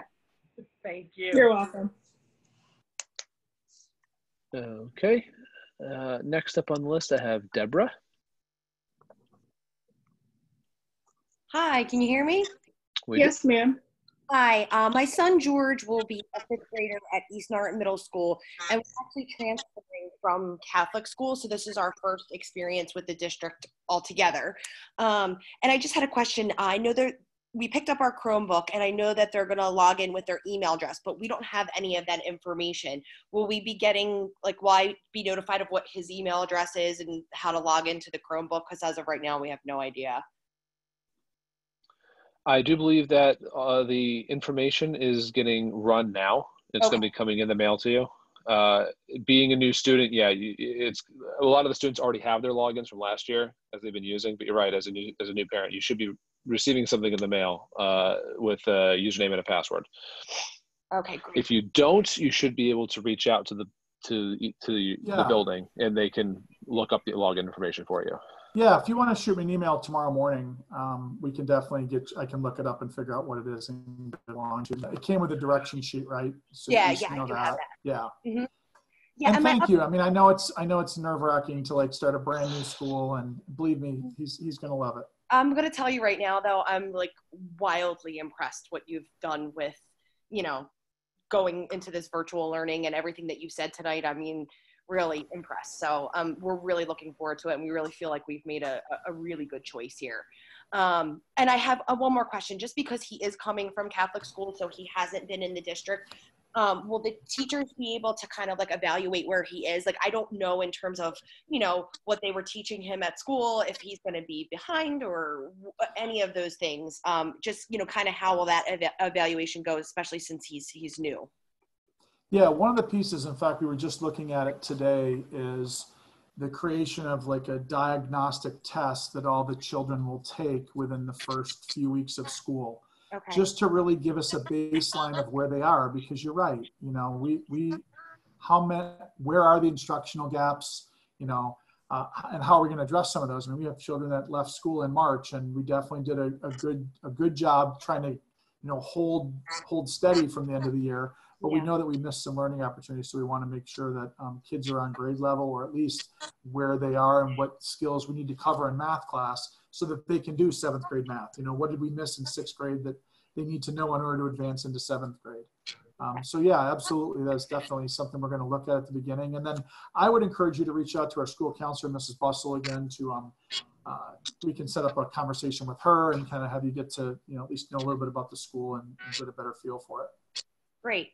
I'll definitely do that. Thank you so much. We're really welcome for the school year. Welcome to Norristown. Thank you. We're excited. Thank you. Okay, the next on the list, we have Courtney.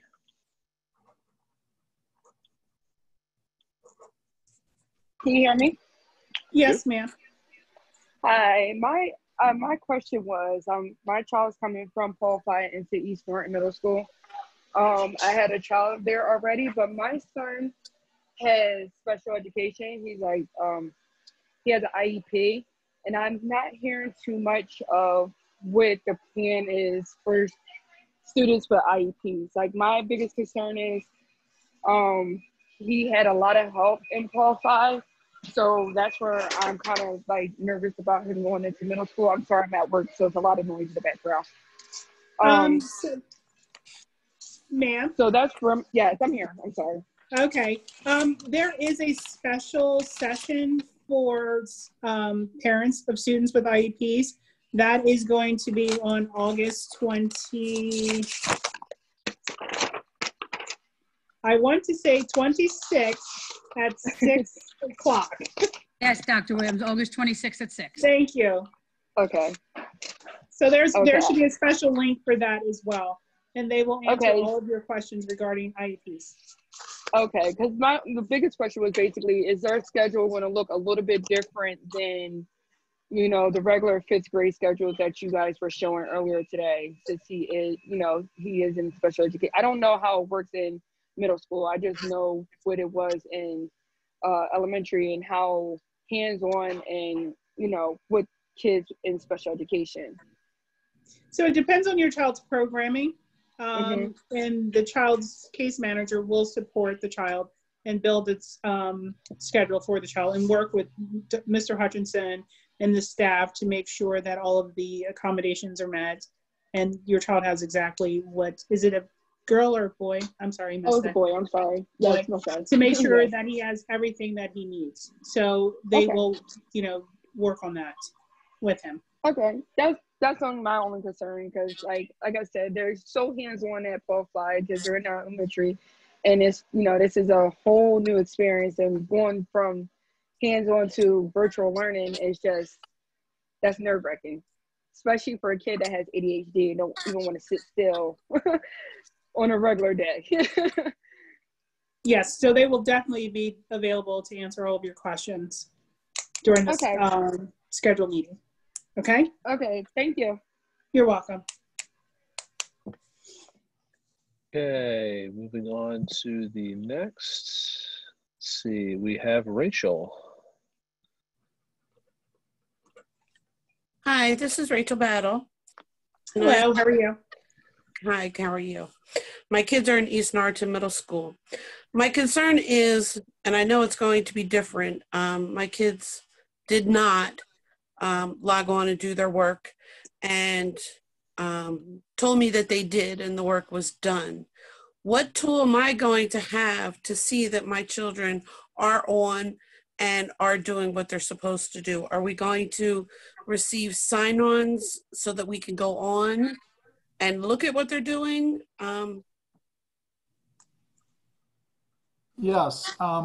So we had that capability last year. One thing I noticed is I think there was a disconnect at times from things we thought parents knew how to do and how to log in, and that they didn't. So one of the things I've been working on is trying to get some events together once we get up and running, some like 20, 30-minute how to use Schoology events where we show 1 or 2 tricks, or we release a video that shows 1 or 2 things. It is a partnership between home and school. And so when you are struggling and you feel like you can't, you need some assistance with, getting your child into the learning, again, reaching out to me, your school counselor, your child's teacher, so that we can work together, because it is a critical partnership, right? Because it's hard. We can't just assume that when they're home, everything's going kosher and that they don't need the support and it's all on the parents. That's not true. We know that we have to have a team that works together to make sure that we're reaching our kids, and it's a challenge. It is. And I know that that's probably a challenge for you at times in trying to get the kids up, and they tell you they did one thing, and we would have done the same thing when we were kids, but we didn't have this technology now. So now we're going to look in the grade book and say, but you didn't do that because mom can see right here that you didn't do it. So I think that'll be helpful for sure. Absolutely. So we'll get some kind of access to their schoolwork? Yeah, so you did last year. So there's something called home access. I have home access, yes. So that shows the teacher's grade book.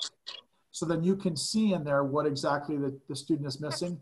Now, Schoology is also something that lists in real time what assignments. And what happens is they work on stuff in Schoology, and then home access is where the grades go for like a report card.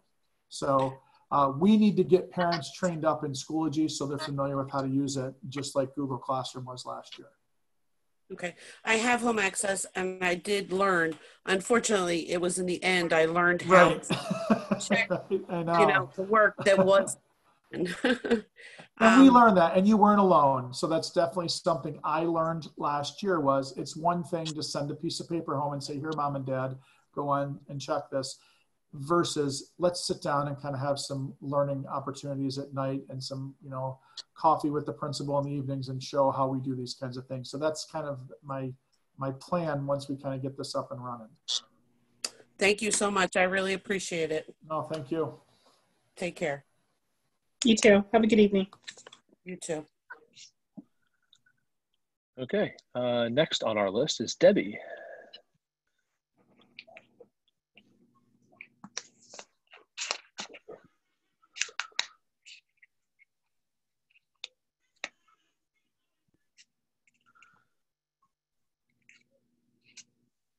Debbie is unmuted, but I do not hear her.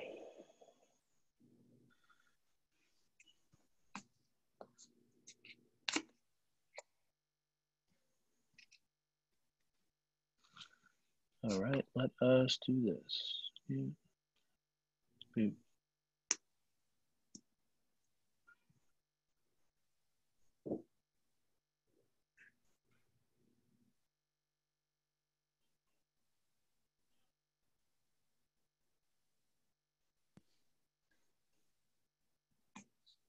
I'm sorry, I still don't hear. Okay. Okay. Would the person have the opportunity to log back on? How many are still on the list? I show 11 more with hands raised. Okay. So let's say she wants to try again. That's welcome. We're going to move on to the next. Okay. Next, I have Brandy.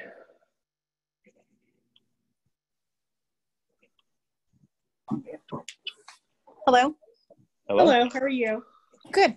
My son is going in 5th grade in Eisenhower. My question is, when we pick up our workbooks, will there also be instructions for the Schoology and other apps, I guess, that we need?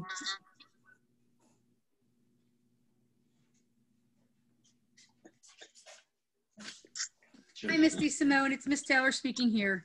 Hi. We are actually in the process, yesterday we were actually online and we found a parent one-sheeter on to help parents get onto Schoology. That Schoology actually prepares for us. So we're gonna make sure we get parents that. The other thing we're gonna do is we're gonna have some parent workshops where you can actually get on like a Google Hangout with us and we'll walk you through how to get on Schoology and what your child's platform looks like. So you can kind of see how they're gonna engage on their daily learning as well. So that might be helpful. Okay, perfect. I just didn't want the first day and try to get on everything. No, and honestly, as we said it earlier in the meeting, and I'm going to reiterate this to parents because I know they're stressed over this.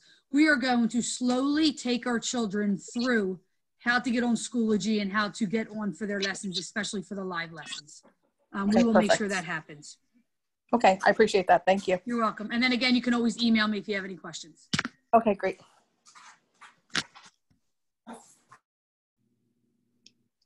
Okay, next up we have Alexis.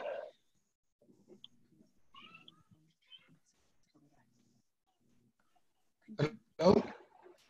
Hello. Okay. Hi, this is Sonia Harris, and my son Jonathan goes to Eisenhower. And I had a couple of questions. Will the school year still follow the holiday calendar that we usually get? You know, the kids are off on these days or there's half days on these days. Will we still be following that sort of calendar? Yes, we will still follow the district calendar with holidays and early dismissal. Okay, and we'll get that information pretty soon? It is posted. Ms. Taylor, do you have a... I'm here. Ms. Harris, is it someplace on your website? Yep, it's on our website, but I'll also email to you. I can email to you by tomorrow morning, so you can have a copy of it. And then my second question was for, do the gifted students and the National Honor Society students, will their seminars fall in the asynchronous time period, or will it be a separate time period for those classes? So, good question. I'm actually meeting with our gifted teacher next week so we can prepare the schedule for her. Most likely it's going to be during the asynchronous time because we don't have much live time, so we want to make sure that our kids are in that live time. And National Junior Honor Society as well, as it's an extracurricular activity. It could be done maybe a little bit after 3, but it also could be pulled during those asynchronous times as well. We're trying not to pull them out of live instruction at all, unless it's like it's something that we must do at that time. And then Jonathan asked about Math 24, if that would still be happening this year. So we did. Yeah, I don't know if we're doing the full Montgomery club, but we will be doing a club within Eisenhower for Math 24. Mr. Ryan actually figured out a way to do it virtually, which was pretty cool last year. So we're going to do that club as well. Okay. And then my other question, you mentioned school supplies. Is that list also posted on the website, on the Eisenhower site? It was supposed to go up today. We're also going to send it home. You know how we do our Monday newsletter through S'mores? It'll be in there. But it's very basic for all 3 middle schools. It's literally 4 copybooks, 1's a graphing, pens, pencils, 1 highlighter, whiteboard marker, and like earphones. Like it's pretty basic. But again, we will also provide that stuff for our students when they do pick up as well. Okay. And then my last question had to do, because they're in 8th grade this year, how are they going to be preparing for high school? Is there something that we should be doing with them to help prepare for that, or is there something coming down the line? Well, Ms. Harris, you do know they attend Eisenhower, so our kids are so prepared for the high school. But it's actually part of the curriculum for 8th grade. It's really us trying to prepare them to get them ready. One of the reasons why we went to Schoology is to ensure that they are prepared for high school. But during this synchronous times, we're going to embed things into their learning that will prepare them. There will be some times during asynchronous that Mr. Hadjic will reach out to our 8th grade students to do some things around career readiness, to do things around assessments at high school, to do things around GPAs and those things that our kids need to know to be successful at the high school level. So those things will take place as well. All right, well, thank you. And I really appreciate all the effort that the school district has put in notifying us of what's going on. I thank you very much for it. Thank you, Ms. Harris. Tell Jonathan I said hi. I will. Have a good evening. You too. Okay, moving on. We have Jennifer. Hello, can you hear me? Yes, Yep. ma'am. Hi. I have an 8th grader at Stewart Middle School, and I desperately cannot wait for him to get back to some type of normal. I have 2 questions to kind of piggyback on the previous question of half days. Are we to assume if there's a half day, it's going to be the first half of the schedule that day? So we will work out those details, regarding whether or not it's going to, if we would have live lessons during that time, since they start with asynchronous. Is that your question? Yes. So we're going to work out those details, because still we have to consider the connectivity issue if all the kids are trying to log on at the same time. Okay. My second question is, someone had talked about it previously about camera access and microphone access. My son Mason actually had speech therapy during the last 3 months of the last school year, and it was not, it didn't work out very well. We had a lot of connectivity issues, and the camera was freezing a lot, and I know my internet's really, really good. So I didn't know if that was an issue with the Chromebooks or not. Is that something that you guys have kind of looked into more on an IT point of view? I can speak to them. The Chromebooks, if it's having difficulty for some reason keeping up, we could always look into either repair or replacement for it. Yeah, if the wireless is good, signal's good. The only other thing would be like how many windows and tabs the device has open at the same time, while also trying to stay connected with like a one-on-one call or a one-to-many call.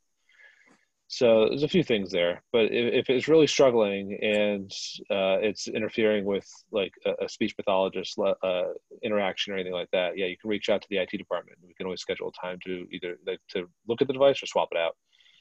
Okay. And my last question, I promise this is the last one.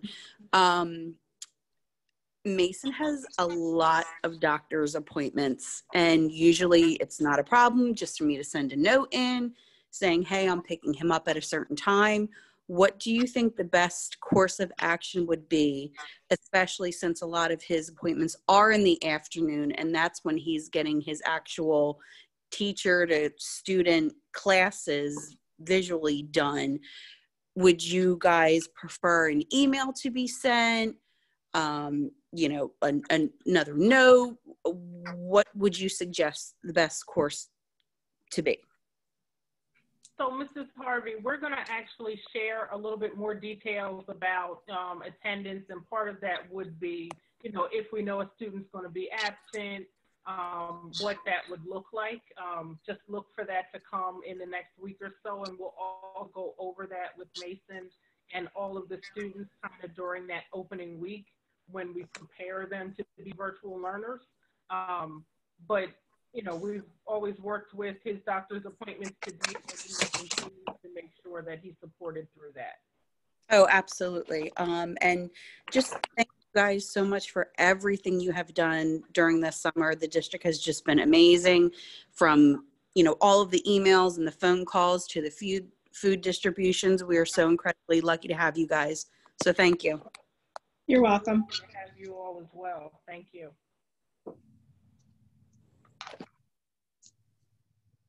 Okay, moving on to the next. Elbia. Hello. Hello. Hello. Hi, my son's actually attending, going to go into 5th grade at Stewart Middle School. And okay, so my problem with the Google Classroom with the homework assignments were there were some assignments that they would complete it and then submit it and it'd be done. And there were other times where he'd have to go back out and hit a submit button with like the Google Forms and stuff. And his whole thing was he did it. I couldn't see if he did it, so I'd have to make him redo it, which was a frustration because he has an IEP. And so is Google Sociology, I mean the Sociology, different than the Google Classroom format? I mean, when it comes to submitting homework, you know, it would have been preferable if once you open the form and you submitted it, it would say it was completed versus now I got to go back, remember to submit that I completed it. So, and I have 2 kids, so I'm trying to get that done on top of an 8-hour workday. It's frustrating for me. Absolutely. So that's one of the things that we're hoping by switching to Schoology. And I'll let IT or Mr. Hutchinson if they have a little bit more information with that. But that's one of the things that we're hoping by switching to Schoology will help to kind of assist with some of those things and making it clear, you know, what was completed so the parents see, students can see, and teachers can see all at the same time. Okay. And I did miss, so my other son is in the Marshall Street. I missed yesterday's orientation. Are you going to have that loaded onto the site somewhere so I can see how his schedule is going to look like? Oh, yes. So this, just like tonight's, there is a NASD Zoom YouTube channel. And I've uploaded yesterday's video there, and tonight's is going to make its way there after I download this gigantic file and then upload it. So yeah, they'll be available so you can click and take a look. And is that true for any of the specials in case we miss them as well? And the virtual orientation for 5th grade? Any of the things that are being hosted through Zoom here, I download and re-upload to that YouTube channel. So as long as I'm the one that's hosting them, they're going to get reposted. Great, thank you.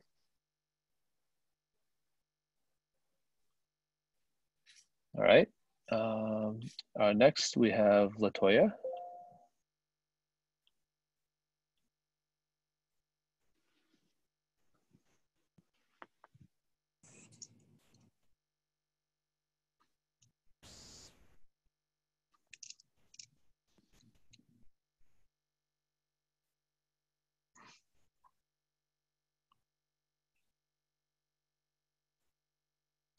Let's see, you have unmuted, but I do not hear you.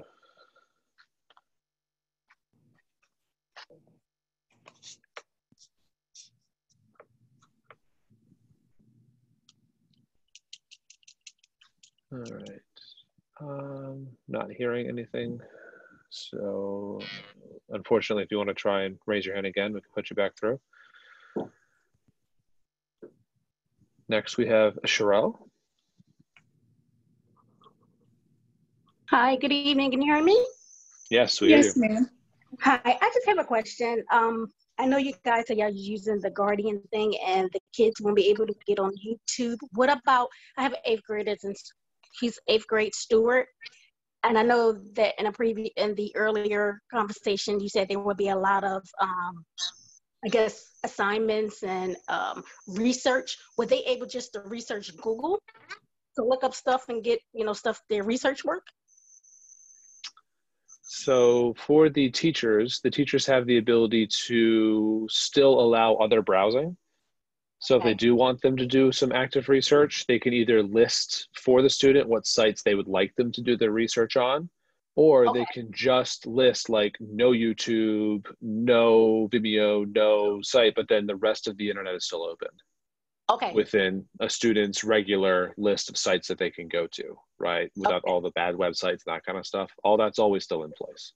But yeah, the teacher can selectively say, not here, anywhere else, or only here, right? And nowhere else. So the teacher has that option to set the browsing restrictions they would like to have for their class. Yeah, because my thing wasn't sure is if they own a Chromebooks and they got to research work, do they have to look on their phones to get the research? No. So that was just my thing. Can they toggle, back and forth? Okay, that was it. Thank you so much. Not a problem. It's a good question. Thank you.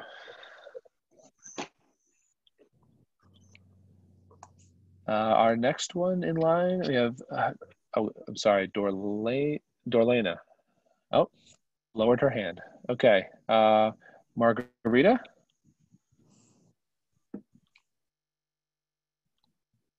Yes, can you hear me? We do. Yes, ma'am. Oh, I have a question. I know we talk about it, and I know you guys say that all the resources and everything to know what the kids are doing is gonna be online. But there is parents like me, I guess I'm not the only one, that I'm not really good with the electronics and internet and all this access. So my daughter is playing to me a lot. I'm hoping I can get better.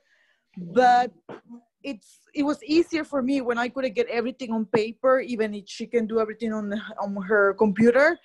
But I actually see what she's doing. Like when she was to school and she come back with books, and I can see their books and I can see what she's doing and I can talk about it.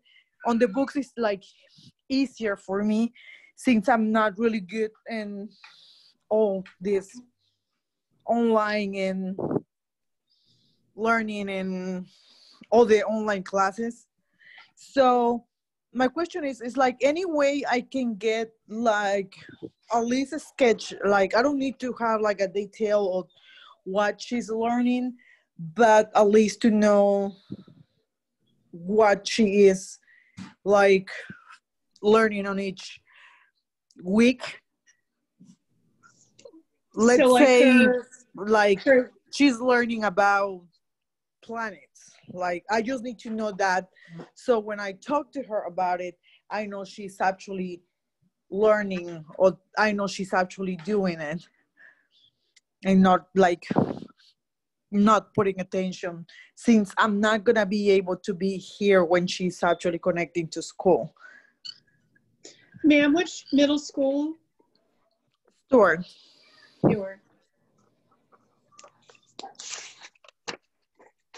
So I also will look into, if you want to send me an email, we can look into who her teachers are and make sure that we can kind of get that information to you so that you're able to monitor from home. Okay, that would be great.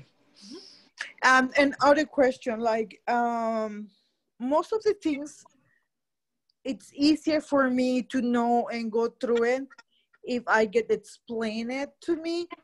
So it's any way that when I have a question, I can get in contact with somebody by phone instead like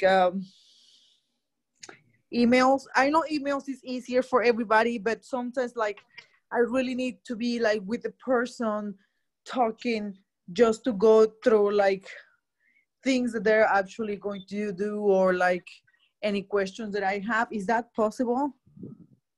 Yep, absolutely. So our secretary is back. So the main office number is available 5 days a week. And additionally, we posted, just like we posted in the spring, kind of a list of our core team members and who you could get in touch with. And we had people who could take phone calls in English and Spanish as well. We're going to put that link back up as soon as school starts, so that there's a whole host of numbers that you can reach out to someone directly. Okay, thank you. You're welcome. Okay, we're going to move on to the next. We have Cynthia. Hello, good evening. Hello. Hi, my question is, I'm working, and sometimes I work at a dental office, sometimes we're, high hours.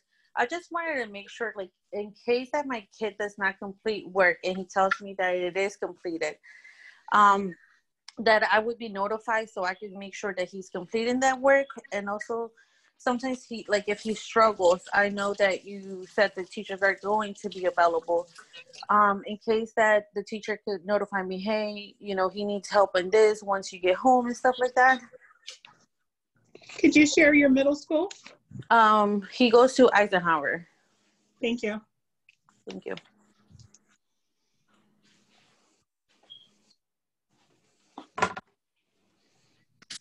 Hello, Cynthia. Can you repeat that real quick, please? I'm sorry. Okay, so I usually sometimes work late hours, but in case that my kid misses like an assignment that he has to complete, would we get notification so we can make sure that they complete that assignment? Yes, so what we'll do is, there's two things. You can either email me and I can give you the emails of each one of his teachers. And then what I will do is relay the message to his teachers that you want to be notified when his work isn't done, and the expectation would be that the teachers email you when it's not complete. Okay, and then another question, thank you for that. But another question is, last year, when they started with everything in March, some assignments, I was there when he was completing them, but it wouldn't show as completed. Is there something better this year for that? Well, so it kind of goes back to the conversation that the one Stewart parent asked. Because we moved to Schoology, it's a little different platform. But when we use Google Classroom, if the kid didn't submit, actually hit the submit button, it would look like they didn't complete it. So on Schoology platform, it's kind of like a live version. So we can actually see exactly what they're doing, and then they can see exactly that we're grading it. So it's going to be more on a, I don't even know how to explain it, but it's more like a live version of, he completes an assignment, he hands it in, we can see him actually completing it live. So there's not a submit button, there's none of those little nuances that he would have to go through in order for us to see that he actually submitted something, if that helps. Okay, thank you so much, and thank you for everything you guys are doing and the effort you guys have put it in. Thank you so much. You're welcome. Have a good evening. You too. Okay, next we have Angela. Hi, can you hear me? Yep. Yes, ma'am. My two children will be at East Arden Middle School. So, Mr. Hutchinson, this isn't necessarily for him, just in general. Will the live lessons potentially be recorded? Well, during the mandated stay-at-home order, I was laid off and was able to thankfully be there with the children through their first kind of experience with virtual learning, but this time I'm working and my husband is as well. So, I just wanted to be able to support my children at home later in the evening if they're struggling with an area. So is that an option for the teachers or the children? So we are looking into that now. That did come up yesterday as well. So we are investigating that to see if it's possible, and so that we can share out with parents. So even just looking at technology and making sure that we pretty much cover all of our bases with that, and then we will notify parents. Great, awesome, thank you. And great job, Mr. Hutchinson. What a year for you to start. I know, right? It's just been fun. I can't wait till we're back in real school again, like face to face. I need children around me, but yes, it was a heck of a year. Thank you. Yep, thank you. All right, moving next, we have Alexis Harris. Welcome back. Sorry, I just forgot to ask one thing. Are the kids still required to get their physicals done? I'm sorry, I didn't hear that. Yeah, are the kids still required to get their physicals? That's a good question. Let us research and find out. Which school? Eisenhower. Okay. All right, thank you. Mm-hmm. All right, and then next up we have LaToya. Good evening. Can you hear me? Yep. Yes, ma'am. Okay. Good evening, everyone. I missed the part about the pickup for the packets for the students. My daughter, Unique, she is at East Norriton. So my question is, will there be workbooks this year for the students that will be able to pick up, or is literally everything going to be virtual? And you said child's at East Norton? Yes, she is. Which grade? Yes. Yeah, what grade? 8th grade. Okay. So my perspectives will be given to them, which is a workbook.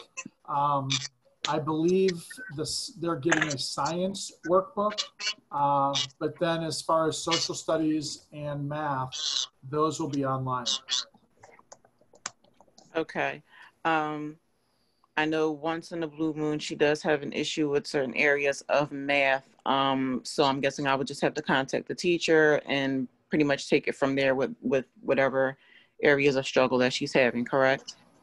Yeah, and so one of the things we're trying to do, like with that asynchronous time in the morning, is build in time for teachers to have opportunities to reach out and contact parents, either through talking points, email, text, remind, whatever they're using. I think what you're going to notice is there is a little bit more opportunities for teachers to connect, because a lot of times, they walk in the building at 8:15 and they're wall-to-wall kids until 3:30, 4 o'clock, if they stay after school and work with kids. Now we've got at least some office hours built into the morning that I think they're going to be able to be in a lot more, verbal contact and reach out to parents on a much more frequent basis instead of waiting until after school. Okay, and last question, I know this may be a stretch, but it is easier for her to, achieve a lot of her work because she does have workbooks, to guide her. So, at some point this year, are we able to go ahead and provide, the children with workbooks other than just, the science? And because I know she does have a struggle here and there. Workbooks really do help her as opposed to just being online. So, I mean, I can let Dr. Williams answer the long-term one. Here's one thing you can do in the short term is there are assignments and there are things placed into Schoology that you can print. I mean, so you still can print things at home if you needed to. I don't want to put on the go out and buy a printer. But I just want to say that is something that's a possibility. But I know it is unique. Like, it's trying to get these kids, and we struggle, right? I mean, we meet as principals sometimes and we're having conversations around, for us, we're used to books and we're trying to get kids to understand, like in college as they're moving forward, that online electronic resource is the way that everything's going. And I know it seems really counterintuitive to us as educators because we're used to holding a book in our hands. So Dr. Williams, I don't know if you want to add the long-term solution. Yes, and some of the online workbooks are interactive. So they can type in their answers directly into the PDF. Okay. All right. I appreciate everything you guys have really been doing. It helps a lot. Thank you so much for your answering all of my questions. Everyone, have a great night. You too.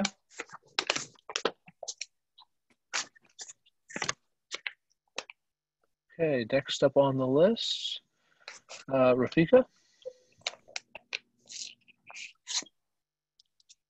Good evening, everyone. Good evening. Good evening. I'm going to piggyback off the parent who just got off about the workbooks. So are the workbooks that's online for the 6th graders at East Norton, are they going to be part of Schoology, or that's going to be a web-based something that we have to look up? So go ahead, Dr. Williams. No, go ahead. You're good. So there's a couple ways, right? So like the Wonders textbook is online for children to read. Now within Schoology is where they will place the assignment. So I want you to think of Schoology as you're passing out assignments to the kids in class. They just store them in one location and the children go in and pick up the assignment.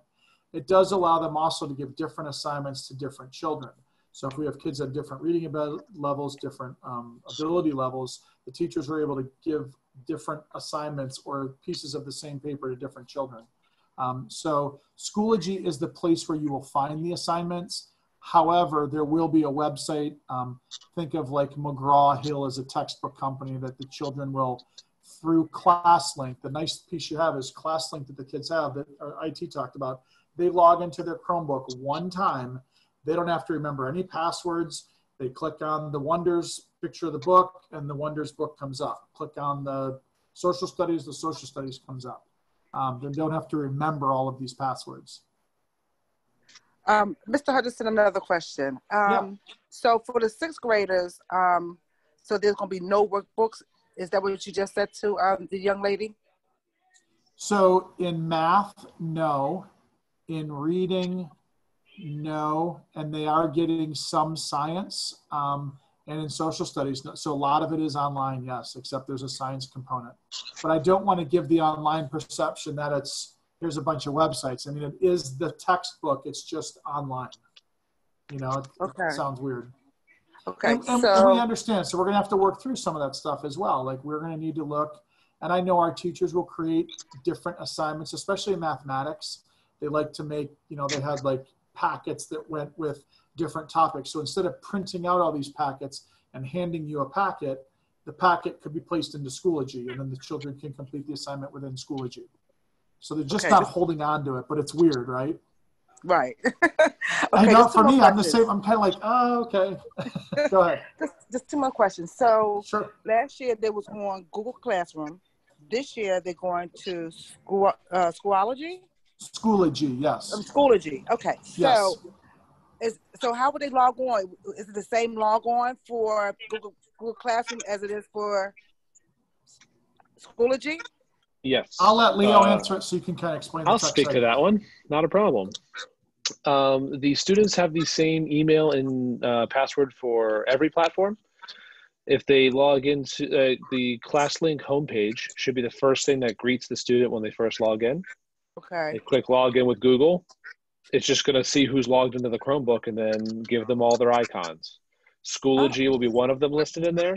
McGraw-Hill, Pearson, all the different like online textbooks and everything will be there as well. So they just click and then it launches them in. It's a single like seamless little landing page for them. So hopefully the only login they should have to do is that when they open the Chromebook and log in, that should be the last time they have to sign in to anything. It should just go to the different icons and move around to the different stuff. Okay, my last question. So I was hearing the parents and I was hearing everybody talking about homeroom. So is homeroom before their first period of work? When is homeroom? Is that virtual also? Right. So yeah. So what we're doing is, so when we met as a team and working with Dr. Williams, we did not want to just say, we're going to say hello to your kid every day at 11:30. We wanted to find an opportunity to say hello to them at 8 a.m. and say, get up out of bed. It's time to begin school. Now, will some children check in and then get back in their bed? That's where you got to help us. But we're hoping that kids get up at 8, they log in, we say hello, we do a wellness check, and then they will begin. And my guess is some teachers are calling, checking in, and that want to see kids. That's our plan for homeroom. So it is at 8 o'clock. And then from there, they would work on their asynchronous or meet with teachers. So their asynchronous is from 8 to 11 something. So 11 o'clock, right until 11 o'clock. And then they have lunch from 11 to 11:30. We can't cook. You got to cook something good for them though. No, I have to work. I'll be at work. So is it monitored? Is it monitored in the morning by the teachers, or how does that work? Because I'm not going to be here. I'm an essential worker. So I need to know that somebody is actually monitoring her. I'm going to be home the first couple days just to, help her and ease her way into this. But after that, I have to go back to work. So I just want to know, is there a monitoring system by the teachers, or how that work? So the short answer for the morning is there will be times where teachers are checking in, but teachers will be with your kid face-to-face from 11:30 until 3 o'clock. But that morning couple of hours after they check in for homeroom, we're hoping teachers reach out. Our school counselors will check in. If that's something that you're worried about, we can have a conversation at the start and try to create something where we're having our school counselor check in at the beginning and just make sure. That's going to be our newest thing is when we do have essential workers, making sure that we're able to check in. We have some suggestions about a neighbor, an aunt, an uncle, someone nearby reaching in and maybe checking and doing also a wellness check on kids. So we have some ideas for families that might be helpful. And who do we get the information from? From me at the school. So we'll be talking about that when we get ready to do our open house stuff. So just kind of sit tight for now. Enjoy the last few days. But if you notice, you see my newsletter came out today. If you're not getting, you're getting you're going to see a slow trickle of more information. We wanted to get this out of the way first and make sure it's a clear, consistent message before, Dr. Culbreth and Taylor, we have subtle differences between our schools. We now want to communicate that now that we've done this meeting tonight. All right. Thank you very much, everyone. Thank you. Oh, thank you. Those are great questions. Thank you. All right. Leo, before we allow the next parent to come, we'll have to say goodnight to Dr. Culbreth, who has to be a mom right now and take her son back to college. So if we have any parents online who would have questions for Stuart, I'm sure her colleagues can help her as well as myself. So Dr. Colbreth, thank you for your time, and please have a safe trip. All right, thank you, and thank everyone for coming out tonight. I appreciate it. Now let me drive to Alabama. Oh, long drive. Be safe. Good night. Good night. Have Thank fun. you. Thank Some you. coffee. Okay. We have one more listed. Michelle?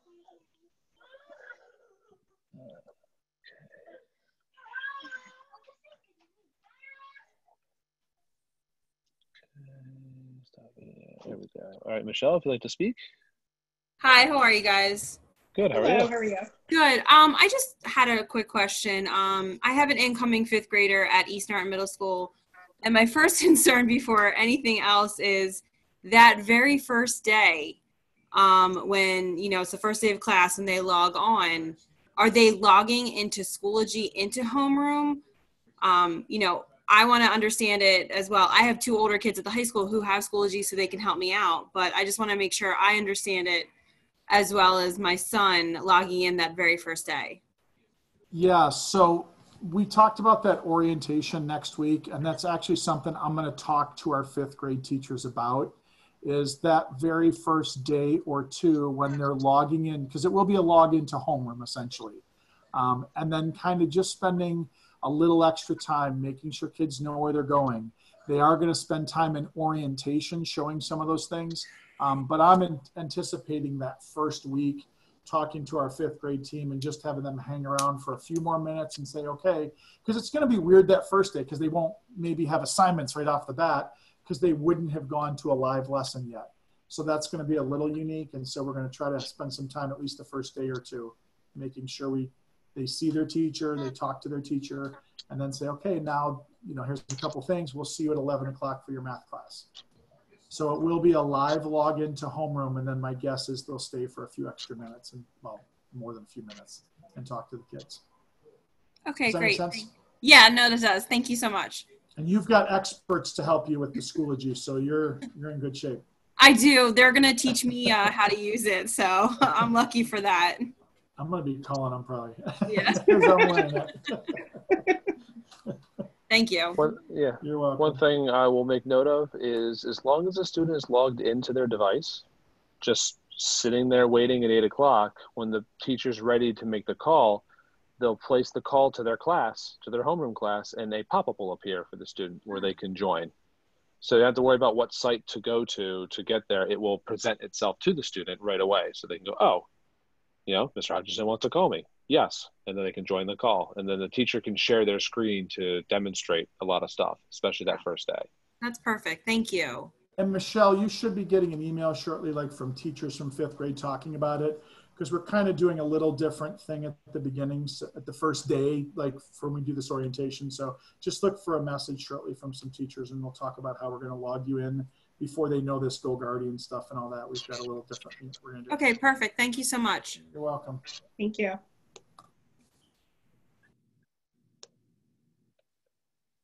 And that extends, all of their hands are gone. Thank you. We would like to thank all of our middle school parents for joining us this evening. A special thank you to our principals for all the time and effort that they put into the planning, as well as answering the questions this evening. If you have any additional questions, I'm sure you can reach out to them and they would be happy to support you. Ms. Taylor, Mr. Hutchinson, would you like to share anything before we log off? No, I would just like to say I'm excited for the start of the school year. I do miss all my little children's faces. But again, we're only a phone call or email away. So please do not reach out to us for any questions. Nothing is ever too small. So please reach out as much as you can. No, same thing. I just want to congratulate all 72 participants that stayed here till the very bitter end. If we were in school, I'd have a special prize for you. So thank you, everyone. Thank you, Leo. Thank you, principals. Everyone have a good evening. Yes, everyone, take care.